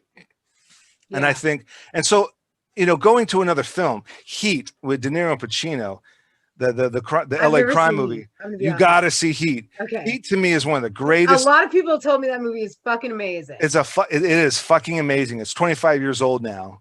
But there's been this whole conspiracy theory that De Niro and Pacino were never on set together ever throughout the history of that film. And there's a diner scene where their characters are, but truth be told, they were on set, I think, only for that diner scene, because Pacino's trying to find De Niro. He's hunting him down. He robbed a bank. They killed some people during this robbery. They killed some people during this heist.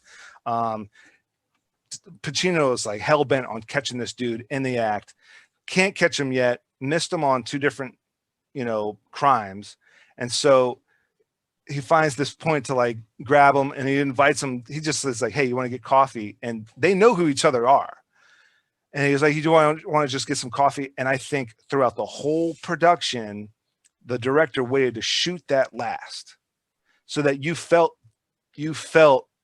that, holy shit, they're finally in the same room now. Yeah. You felt that come through the screen. Now, for some weird, baffling reason, they didn't cut the 2-shot into the film. They only used over the shoulders, and they cut back and forth. They never used a 2-shot where you actually see them. And so that's where this wild conspiracy comes from. That makes sense. But there's a shitload of behind the scene footage, camcorder footage, photos of them sitting across from each other. Yeah. At this coffee table. And they were like, yeah, we were on set together. We have no beef. We have no reason to not be. We were just never casted in anything together, except for Godfather 2. Yeah, I was like. But De Niro was a young Marlon Brando. He was in the 1910s, the 1920s. Mm-hmm. And then Pacino plays his son grown up. So he's in the 40s. Oh, yeah. They had no reason to be on the same set together. Yeah. But they were on this set together. Yes. It was not this magic of editing and doubles, no, just for some reason they biffed it, and they never used a wide shot in the movie, the 2-shot, at least the medium to and wide. Then so then obviously it just leads away to all of these possible fan theories about. But there's another shot in the movie where when it was right before the diner scene, Pacino pulls him over, and they're both like in one shot, De Niro's in the passenger seat and Pacino's outside the window, like, hey, you want to go get a cup of coffee? And he's like, okay, yeah, like that. But you got to see Heat. That's gonna be like the next movie you find and watch. It's got to be. It's long. It's like 3 minutes short of 3 hours. I think it's really. I think it's that long, huh? I think it's like 257. 256, 257 with credits. It's long, but well, it's I feel like it. If I was able to actually sit through Titanic, which is actually a fucking terrible movie, then I can probably. Oh wow! Sorry, really? I'm sorry. I'm not offended by that. I mean, I liked Titanic when I saw it in the theater. I thought it was good, but it's interesting to hear people say that. And that movie was ridiculous. It was absolutely ridiculous. Just because I saw it as a little girl, and I was going through this stage where I already was having a hard time connecting with girls my age, because it was when the whole boy band thing started happening. Yeah. Everybody was listening to NSYNC and whatever. Fine. These people actually separately as artists and everything else have really cool careers and really cool personalities, but the boy band personas that they were doing, and I'm like, this is just, I remember thinking as a child, this is kind of weird, because I I don't know, why do you want young girls that are like 10 and 11 years old to like have crushes on like 17-year-old boys? Like, don't you think that that's going to kind of set something up weird later on? And you know, and it's funny you mention that, because you could see kind of like issues within the early to mid 2000s and the 2010s, and how don't you remember the whole sugar daddy culture making a real big boom during that time? Just saying. What 2000s and 20? Yeah, and like maybe even 2010s. Yeah, and like the 90s and shit like that. That's when all of this like, and like this Kardashian mentality. Yeah. Yes. Exactly. And that's not bred from like idolizing older. There's a lot of fucking toxic pretty reasons boys. for why people are. That's true. Yeah, and then and like glorifying occupants of sex tapes. Yeah, which I'm like, dude, doing porn, nothing to be ashamed of, right? Doing porn as a means to get famous, all right, also nothing to be ashamed of. But like not having any other talent, and then coming from a prestigious family and being like, I'm gonna suck a dick on camera, and that's how I'm gonna. She even said it in the tape. She was like, "Hi, mom." Yeah, she even said that shit, and so mom was like, "Okay, I'm gonna cash this cow then." Yeah, literally cash this cow. Yeah, it's like, what the fuck? This is extremely detrimental to everyone involved, and it's like, and there's great memes, and I love this whole meme. I hope if I were to ever become a meme, I hope it's a good one. But there's this meme where it was like freaking Jay-Z, no, it was Beyonce and then Jay-Z and then Kanye and then Kim sitting front seat courtside seats at a basketball game, and it was like, Emmys, Grammys, Oscar nom, Emmys, Grammys, or whatever, not Emmys, but awards, sex tape. And it's like, what the fuck? How do we come to this? Yeah, and it might be from like wanting to be Britney and wanting to sleep with Nicholas, or Justin Timberlake. I was like, that's the only one out of them that I even remember, to be perfectly honest with you. And then what was it? Nick? Oh God, I can't even remember his name. Nick Chalet. Nick Carter. Justin Timberlake. I mean, these guys are like 5, 6, like over 18, and like you said, certain age groups or have crushes on them, and then come to find out 15 years later, one of them's gay because. Maybe I don't want to, I'm not going to sit here and say why people are gay, but a number of them were molested, and one comes out as gay. It's like all illusions. I didn't know that. I think Justin Timberlake and 2 other guys. I think Justin Timberlake, Lance Bass, Justin Timberlake, 2 other guys another guy of NSYNC came out and with accusations of that producer. Of molestation accusations. Oh, Jesus Christ. And not to mention like all the issues that Britney had mid to late 2000s snapping. And Lance Bass came out as gay, and I'm not going to say what ingredients there are. I mean, if because being gay is being gay. That's like, whatever. It's but listen, all these illusions of what was presented in the mid to late 90s are not accurate, and the shit that I watched was I tried to stick to more, with the exception of being a huge wrestling fan. I was a huge pro wrestling fan from 96 to like 2001, but those are completely fantasy circus, everybody knows that comic book fake. Crazy bullshit. But like Heat and Swingers, and Swingers I love that movie. I really like that movie. And that's what I watched. That's what I grew up. Blair Witch was like gritty, horrifying stuff. It was never Britney Spears. It was never Power Rangers. It was never. I mean, in the 80s, I watched the comic book cartoony stuff, but in the 90s.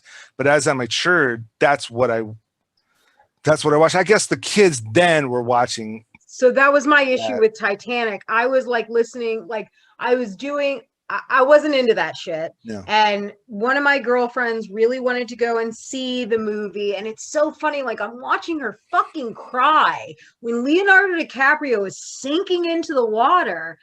And I look around at the theater and I'm like, oh, this is one of those times where you realize that you're not going to have a lot in common with certain people as time goes on. And just get used to that, Catherine. Just get used to this feeling where you're like, are you fucking serious right now?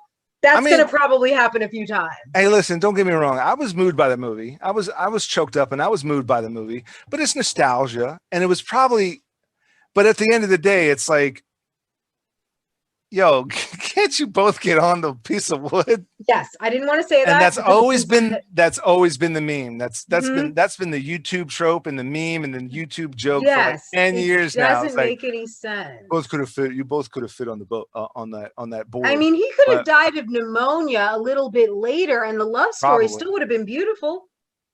So yeah, when they get to shore, like he was dead then and she lived. When they both got sounds so much more realistic. When they came around with the lights and she was like, Jack, they're here, and he doesn't move. Still tears. But like he's just gonna like let go, like get the shit out of here. Absolutely not.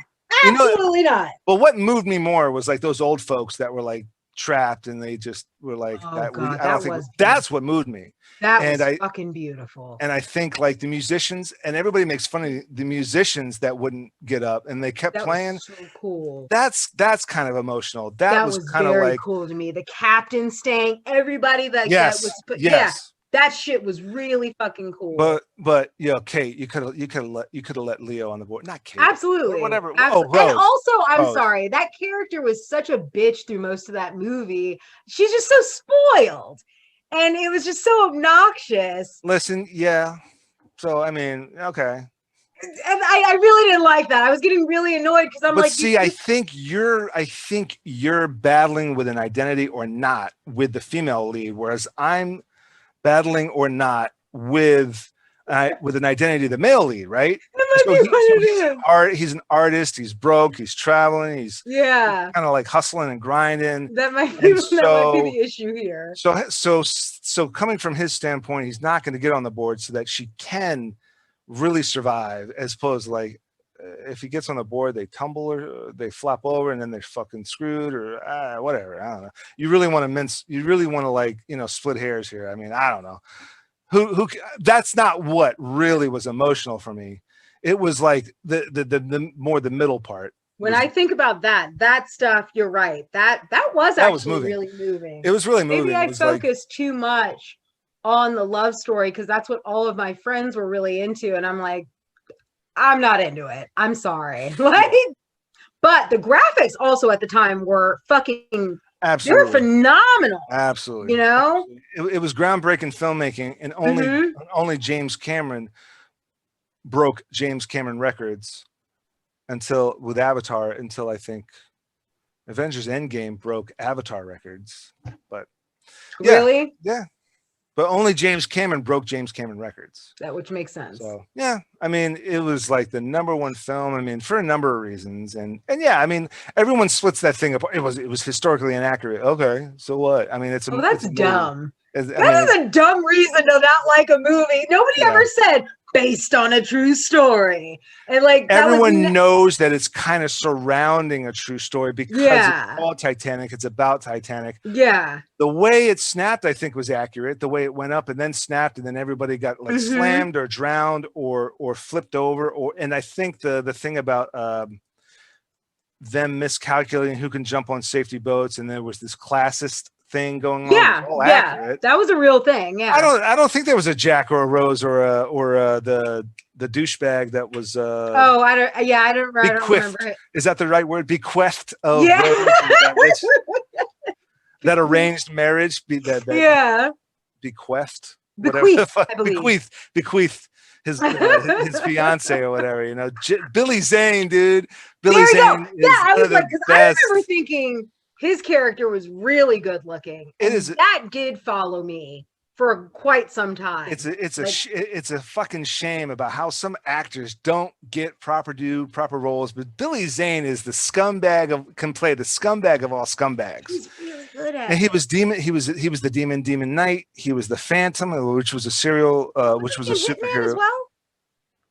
Oh shit, he was a hitman in something. Yeah. I think it was the movie based off of the video game Hitman. I think it was Hitman. I think that was him. No, he wasn't Hitman. That was Timothy Oliphant. Oh, okay. But see, Billy Zane went bald and was in pretty good shape. He could have played Hitman. Yeah. He totally could have played Hitman. He did a couple of failed westerns. He did a couple of B movies, ups and downs. Oh, you know what? What the hell was that show he was in? He did the US version of a British show, Mad Dogs or something like that. Mad Dogs, that's what it was. And he's like one of the centerpieces of this show called Mad Dogs. And I think he's in the US version of it. And it's about a bachelor party gone wrong. And it's awesome. Oh, where the stripper gets killed or whatever? No, it's more recent. You're thinking of the one with Cameron Diaz. Yeah. Which is also a really good movie. Terrible. No, not Terrible Things. Bad Things. Bad Things? Yeah. I was like, this is just going to be a whole... Jon Favreau and Christian Slater. There's another one. Christian Slater is should be a villain in everything. If not like the anti-hero. Yeah, seriously, I have to agree with you on that. Like Christian Slater in pretty much any, he just plays such a good dick. He's got a good dick face. You know what I mean? Like, hey, I'm a fucking asshole and I'm cool with it, and that's just my Jimmy Jam. And he's always been like this. Very Bad Things. That's what it's called. Very Bad Things. With Christian Slater, he has like this Jack Nicholson vibe, like a young, fresh Jack Nicholson. Yo, he did this movie called Cuffs, and Cuffs is like this such an underrated cop movie where Christian Slater's brother. It was like, I don't know how realistic this thing is. Long story short, Cuffs is about Christian Slater's brother owned a police department and ran it. To be a cop, you have to own stake in the police department to then make money from the department's progress in the city. And I think it was like San Francisco, or it was one of those second-rate California towns, right? Yeah. And his brother was investigating organized crime, gets killed, so he inherits his brother's stake in this police department. And Christian Slater's like this, loser. He's got a hot wife who's pregnant, but he's kind of like this deadbeat loser. So is that Mila Jovovich? Yep, and that was her breakthrough role. So Cuffs was like this summer blockbuster. Yeah. And Christian Slater did. And it's like this. And so Christian Slater, he also did Gleam in the Cube, where he's a skateboarder whose adopted Korean brother gets killed from organized crime. So Christian Slater, as a skateboarder, goes investigating. And Stephen Bauer, who played Manny from Scarface, is the detective who's like, stay out of my way. I'm running the case. And Christian Slater is some high school skateboarder. I was like, yeah, this sounds like he's a child. Dude, everybody... So this was one of those teen flicks, right? With Tony Hawk was in it, Steve Perello, like all the pro skaters were were Christian Slater's buddies. And they that's like one of those 80s movies. Yeah. I think it was actually like 90. It was, remember the cusp, remember right on the cusp of movies from 89 to 92 were still dope as shit, but it was like this dorky kind of transition into Teenage Mutant Ninja Turtles. Oh yeah. Remember those hats? Remember those hats with the brims out to here? Remember those hats with the brims out to here? Those hats that had the hats that had the curtain on the back. It was like the worst stuff. Yeah. Fanny packs and like cross colors. That's like around the time of like movies like Kids and shit, right? Wouldn't you say? Kids was like the switch. That was like the indie switch, like the really grimy switch. I think Kids came out in 97 or 98. And that was when shit started getting like real and like dark and gritty. Yeah. Like Swingers was 96. Heat was 95. Swingers was 96. Yeah. California came out around that time as well, I believe. California with a K. California with the K. Yeah. Brad Yeah. Pitt and Yeah. Duchovny. Yeah. Mhm. That was 96 or 7 or 8. Kids was like 98, I want to say. Blair Witch was Yeah. 99. Shit, what else came out? See, and what caused that? See, 90s was really dorky. Reservoir Dogs came out in 92. El Mariachi came out in 92. Those are like ultra I independent fucking films. loved that movie. And you didn't have much of a market for indie films. So they hit they hit the film festival circuit, won a bunch of awards. But my only exposure to Reservoir Dogs was its trailer was on all of the VHS tapes that Live Entertainment released of all these B movies, Cyborg 2. And so the trailer for Reservoir Dogs was only on it, was always on, like on, the coming attractions. Yeah, I know what you're talking about. On VHS tapes. It had that song Stuck in the Middle with You. And I'm like, what the shit is this movie? Some weird B movie. So eventually I worked my way around it and I was like, this is that movie. And it all dawned on me how the progression of films, indie films were considered B movies because they weren't in nationwide theaters. They might've been in select theaters. Filmies were going to these film festivals and looking at these B movies and being like, wow, you made a really great B movie. We're going to give you Pulp Fiction and we're going to give you theatrical release. But Reservoir Dogs, looking back at Reservoir Dogs, by far is still Tarantino's top 3 movies. Definitely. I would definitely agree with that. And you would see, and also on all those B movies that Live Entertainment released on VHS, because they got the VHS home video contract. There was trailers for El Mariachi with shitty American dub. And the only version I ever saw was the American dub.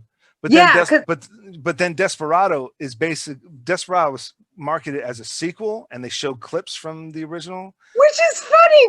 But it's really a remake. It's really a remake. It's really and they pulled the same thing with Evil Dead and Evil Dead 2. Evil Dead 2 was really a remake of Evil Dead 1. And Evil Dead 2 got, I think, like... Yeah, okay, yes. God damn, shit, you're right. Grindhouse release, and like, I think it got nationwide release, like, for like Halloween or something back in the 80s. Evil Dead 2 did. To make money to make Evil Dead 3, which turned into Army of Darkness. Yeah, right. And then he did Darkman. He did a couple of other, quirky movies. Sam Raimi. Then he did that Bubba Hotep movie, right? Bruce Campbell did. I think Sam Raimi might have like produced it or executive produced or financed it somehow. Yeah. But that was like a Bruce Campbell production. Okay, that was all him. Okay. But that was like Sam Raimi's stepping stone to like Spider-Man, Tobey Maguire. And it's like, holy shit. And when I think about all the horror movies that Sam Raimi has done, I don't ever associate him with Spider-Man. I've never even once put those two pieces together. And it was done and Spider-Man, he produced as a PG, if not PG-13 rated horror movie. All the graphics, all the camera angles, the way Green Goblin was done, and like, some effects, like a lot of the music. It was like Evil Dead and Army of Darkness, just PG, if not. I'm gonna have to rewatch that because I was so busy trying to find reasons to talk shit about Spider-Man that I didn't pay attention to anything else. Because that was when the really bad Superman movie came out and all of that stuff. And Superman Returns? Huh? Superman Returns or Superman 4? Christopher Reeve or Brandon Routh? No, Superman, I guess, Returns, where Kevin Spacey. That was like during that same time frame when they were trying to come out with all of these. They just did miss the fucking mark. That was DC, wasn't it? That's DC, yeah. Yeah. DC struggled. DC struggled because DC struggles because Warner Brothers is way too interfering. Marvel. So long story short, and there's more information out there in depth to like do research, but so Marvel almost went bankrupt. Marvel Comics almost went bankrupt. So it sold Spider-Man, sold TV and movie rights to Spider-Man to something. Okay. It sold TV and movie rights of the X-Men to Fox. And then somehow Sony got a hold of Spider-Man, right? Okay. TV and movie rights because Sony bought something and then somebody bought something and Sony bought that, and that came with it was Spider-Man rights. And then Hulk was like with Universal or something. So they sold all their A characters. I forgot about the Hulk movie. And so then they get like residuals from all those films, TVs, whatever, animations. They get residuals, but since they sold rights, they get residuals, but not all of it. But Marvel kept, Iron Man, Captain America, and all these other things. And they were like, we're going to start our own studio and we're going to make our own movies on our B characters. And then Iron Man, Marvel Studios and the MCU is the house that Iron Man built. Got it. Right. So they were like, we're going to take a chance on Iron Man. Grittier story, darker story, keep it PG to PG-13. But Iron Man is a douchebag. And if you and throughout the comics, he was an alcoholic. He quit being Tony Stark in the comics. Tony Stark quit and hung up the suit because he was an alcoholic and a womanizer and was just depressed and was burnt out. And so long story short, they made Iron Man and it was a hit. Then they make Iron Man 2, then they make Captain America, Thor, and they kind of were able to do Hulk movies if Hulk was a character in other movies and not a separate Hulk movie. Yes. It was tricky. It was real tricky because they did Hulk with Eric Bana. It flopped. But the Incredible Hulk with Edward Norton was a hit. Was a hit, but it was really a sequel. The opening title sequence to Incredible Hulk with Edward Norton showed a quick, kind of altered but quick flashback of Hulk with Eric Bana, and then progressed into Edward Norton's story. Yeah. And then at the very end, there was the post-credit, there was the famous post-credit scenes with Nick Fury and Robert Downey. No, not Nick Fury, with Robert Downey and Samuel L. Jackson. No, it wasn't. No, it wasn't. It was at the post-credit scenes. The post-credit scenes of Iron Man, the first Iron Man, had Robert Downey and Sam Jackson. The post-credit scenes of Incredible Hulk, Edward Norton's, had post-credit scenes with Robert Downey as Iron Man and William Hurt as Colonel whatever. And so I have to go back and watch that. Yeah, I didn't, because William Hurt as an actor continued in the MCU as Colonel Jackson or something, whatever his name was. But Liv Tyler, Edward Norton didn't continue. Mark Ruffalo takes over as Hulk. That's right. Liv Tyler was in that. But they played beautifully. They played beautifully on Robert Downey Jr. was getting burnt out on just doing Iron Mans, whereas Tony Stark in the comics was getting burnt out drinking, having this thing in him, trying to build suits and run the Avengers, and having a dysfunctional relationship with Pepper Potts, and eventually in the comics he had kids at some point, but he was an alcoholic, and I think he was addicted to some sort of chemical that helped him function with the arc in his chest and try to get it taken out, but he was just an alcoholic now, and blah, blah, blah. So with the acting in the movies, Robert Downey was kind of getting a little bit burnt out. He wanted to do other things and experiment and be a philanthropist in real life, and do more meaningful work. And he was a recovering addict. So he was like, this is great, but it has to end. And so that's why he was burnt out as a character in the movies. And then Endgame ended the way it ended. But all that started, how the shit did we get? Okay, so Marvel Studios. I was like, where the hell are we going with this? So Warner Brothers continues to shoot themselves in the foot with their DC. So Warner Brothers has always been contracted with TV and film of DC. Always been contracted, right? And the studio always shoots themselves in the foot with the Snyder cut of Justice League, with the cut of Suicide Squad. Man of Steel to me was freaking great. People shit on it. I don't care. Man of Steel was phenomenal. Batman v Superman, studio interference. The R-rated. That was a funny movie to me, though. The R-rated version. Yeah. There's an R-rated version of Batman v Superman, R-rated, and it was phenomenal. But they're trying too hard to just jump straight into this Avengers thing and not experiment with characters. And they're doing too many Batmans, and they're doing too many Jokers, and there's only one Iron Man. There's only one Iron Man. They start small and they build out from that. There's only one Captain America. Yeah. Chris Evans, Steve Rogers is always going to end up being, for me, in my heart, the only Captain America. And Robert Downey Jr.'s Tony Stark Iron Man is only going to be the Iron Man to me. Yeah. But which Batman is Ben Affleck? Which Joker is Joaquin Phoenix's Joker? Yeah. Which Joker is what do I give a shit about and why? Pretty much. Who do I care and why? Because Jared Leto, in my opinion, I don't know if you saw Suicide Squad, but Jared Leto, in my opinion, was supposed to be, and this happened in comics, Joker kidnapped, brainwashed, raped, beat one of the Robins.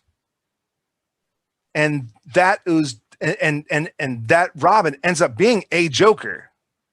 Oh wow! And so in Batfleck's Batcave and Ben Affleck's Bruce Wayne's Batcave, you see Robin's old uniform spray painted on it. Joke's on you. What's the ultimate joke? That Joker killed Robin or turned him into a Joker? Yeah. Okay. And the studio keeps shooting themselves in the foot and fucking everything up. Now Jared Leto's Joker will never be continued. We got Joaquin Phoenix's Joker, which is incredible. I fucking loved that movie. Brilliant, incredible freaking movie. There's going to be a sequel, apparently. Really? How does that fall into other movies? And why do I give a shit? I didn't even realize that movie had anything to do with the DC universe. I thought somebody just grabbed it and said, well, look, we're going to do this. It's a DC movie. It's a Warner Brothers production of a DC character. Yeah. Wow. And the DC logo pops up at the beginning of Joker with Joaquin Phoenix. Yep. But where does it fall? Didn't pay attention to any of that. Because a different actor played that Thomas Wayne.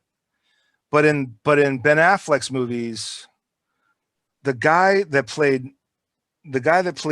Negan in The Walking Dead played Bruce Wayne in Batman v Superman and Justice League.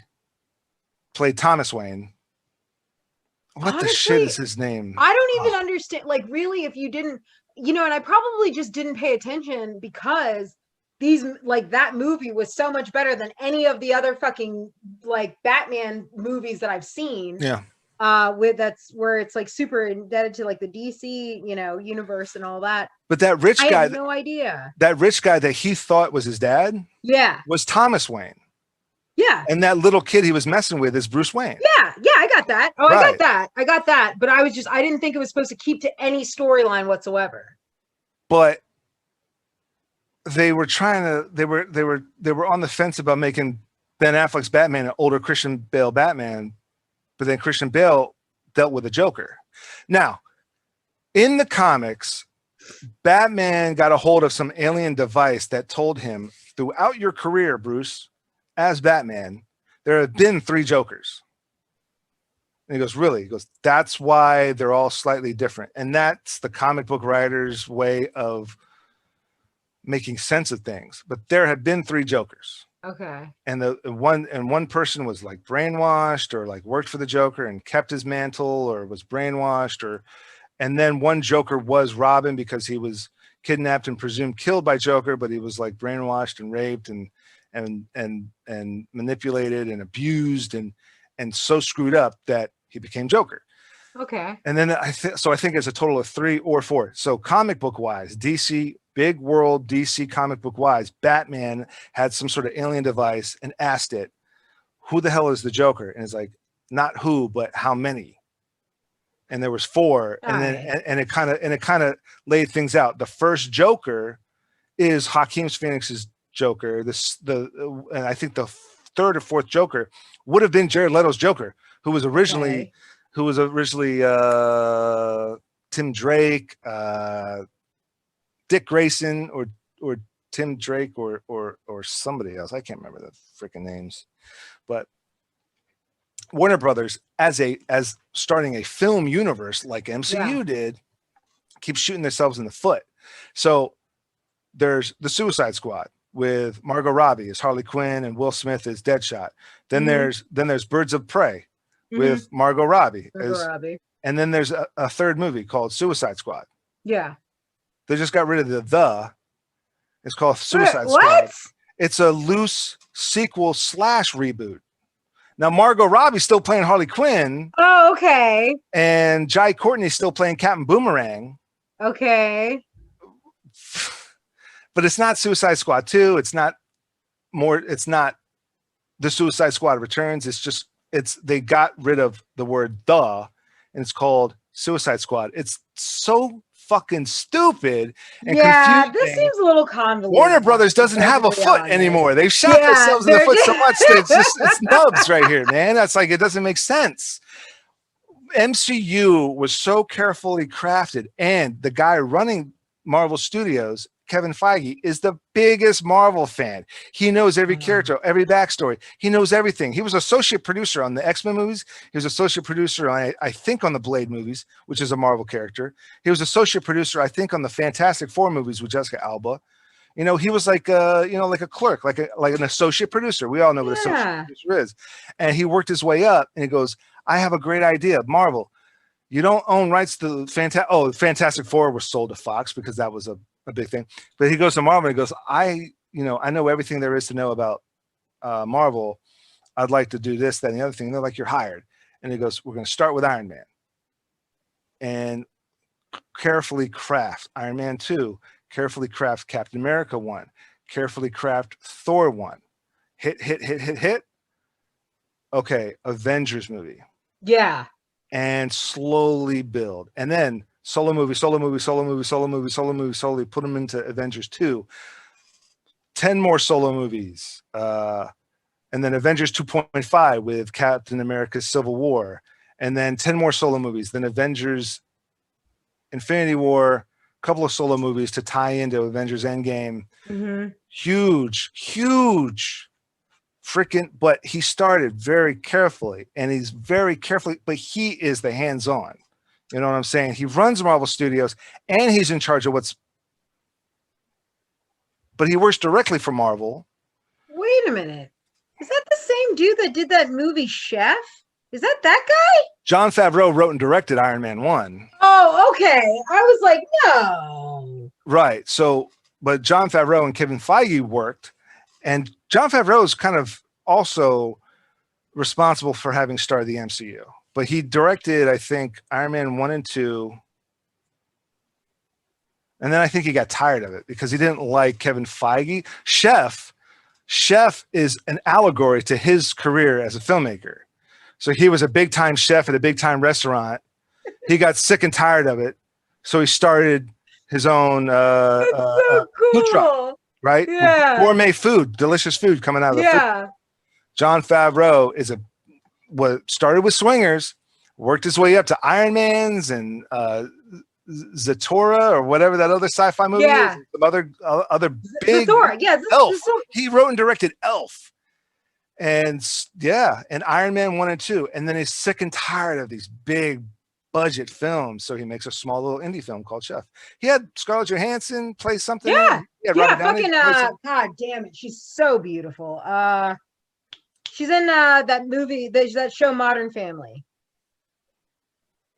You know who I'm talking about. She's like younger and she's super fucking hot. Oh, with a thick accent? Yes. Yeah. I can't remember her name, but she was in that, remember? I think so. Yeah. Yeah. And that Robert Downey Jr. was in it too, wasn't he? Yeah, he was.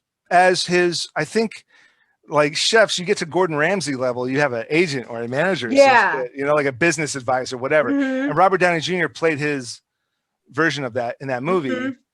But that movie was an allegory to Jon Favreau's film career. I realize that. Yeah. That's cool. Yeah. Oh man, this has gone on too long, man. I was about to say we've been talking for 2 hours. I just want to point that out. This has gone on way too long. So, wow. Well, listen, this was a blast. This is a hefty one, man. I've got other shit to edit, so I can't be on Zoom with you all freaking day.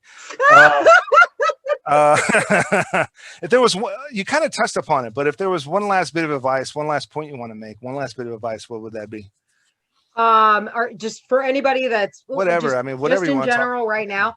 Yeah. Honestly, do not close yourself off to understanding how different interests of yours can segue into one another. Because because it has definitely helped me, especially during this time, focus on certain avenues that I never would have focused on before. And I'm really grateful that I was able to recognize similarities, likes and dislikes that has to do with really my entire career in different fields, and kind of narrow that down to like 3 separate things. So that would be a bit of advice that I would give. Keep yourself open to pretty much. Yeah. Yeah. I mean, that's exactly what I had no choice but to delve into. Yeah. Especially with a 2-week-old, when the quarantine happened, it was like, what do I got? I got a couple of computers, some mics, some webcams. I've got a studio in the basement. Let's experiment with a podcast. And then kind of like I've mentioned 1,000 times before, it kind of like worked in my favor for corporate gigs, and those corporate gigs worked in my favor for the podcast. And I got back into writing. Like, I haven't written a script in years, and I started writing. So yeah, absolutely. Leave yourself open for new and improved ideas and experimentation, and especially right now, we have copious amounts of time on our hands. So like, you're not doing shit like that, you're kind of, I mean, well, I don't know, you're probably just drinking. And cross-pollination of like ideas and stuff like that. And production things. Yeah, absolutely. Well, Catherine, I can't thank you enough for coming on and joining me, and all the like, we chatted it up for. It was fun. We just talked shit for 2 hours. I mean, that's pretty cool. It's pretty cool. Sometimes that's like the best shit, right? Yeah. So, the more entertaining stuff. So, any plugs, links, socials you want to put out there? Yeah, I mean, like, well, would you, Jesus Christ. Yeah, you can, honestly, all of my stuff is exactly the same. I mean, you can follow me on Instagram. It's FitLadKD. You can follow me on Twitter. It's my Twitter tag. Honestly, I just like started caring about it's Dallas Missy. And then honestly, you can find me on LinkedIn. I'm not on Facebook anymore because well, never mind. I'm not going to get into why I'm not on Facebook anymore, but, and then also you can just find me on, LinkedIn, Katherine Dollison. You got it. Well, Catherine, I can't thank you enough for coming on. I'm continuing to be inspired, and these are the episodes that make me enjoy, doing the show. You know, there have been one or two that are kind of bland, and it's like trying to pull teeth, getting stuff out, but these are those this is especially one of those episodes where it was just fun, like 2.5 hours, 2.25 hours gone like that. Yeah.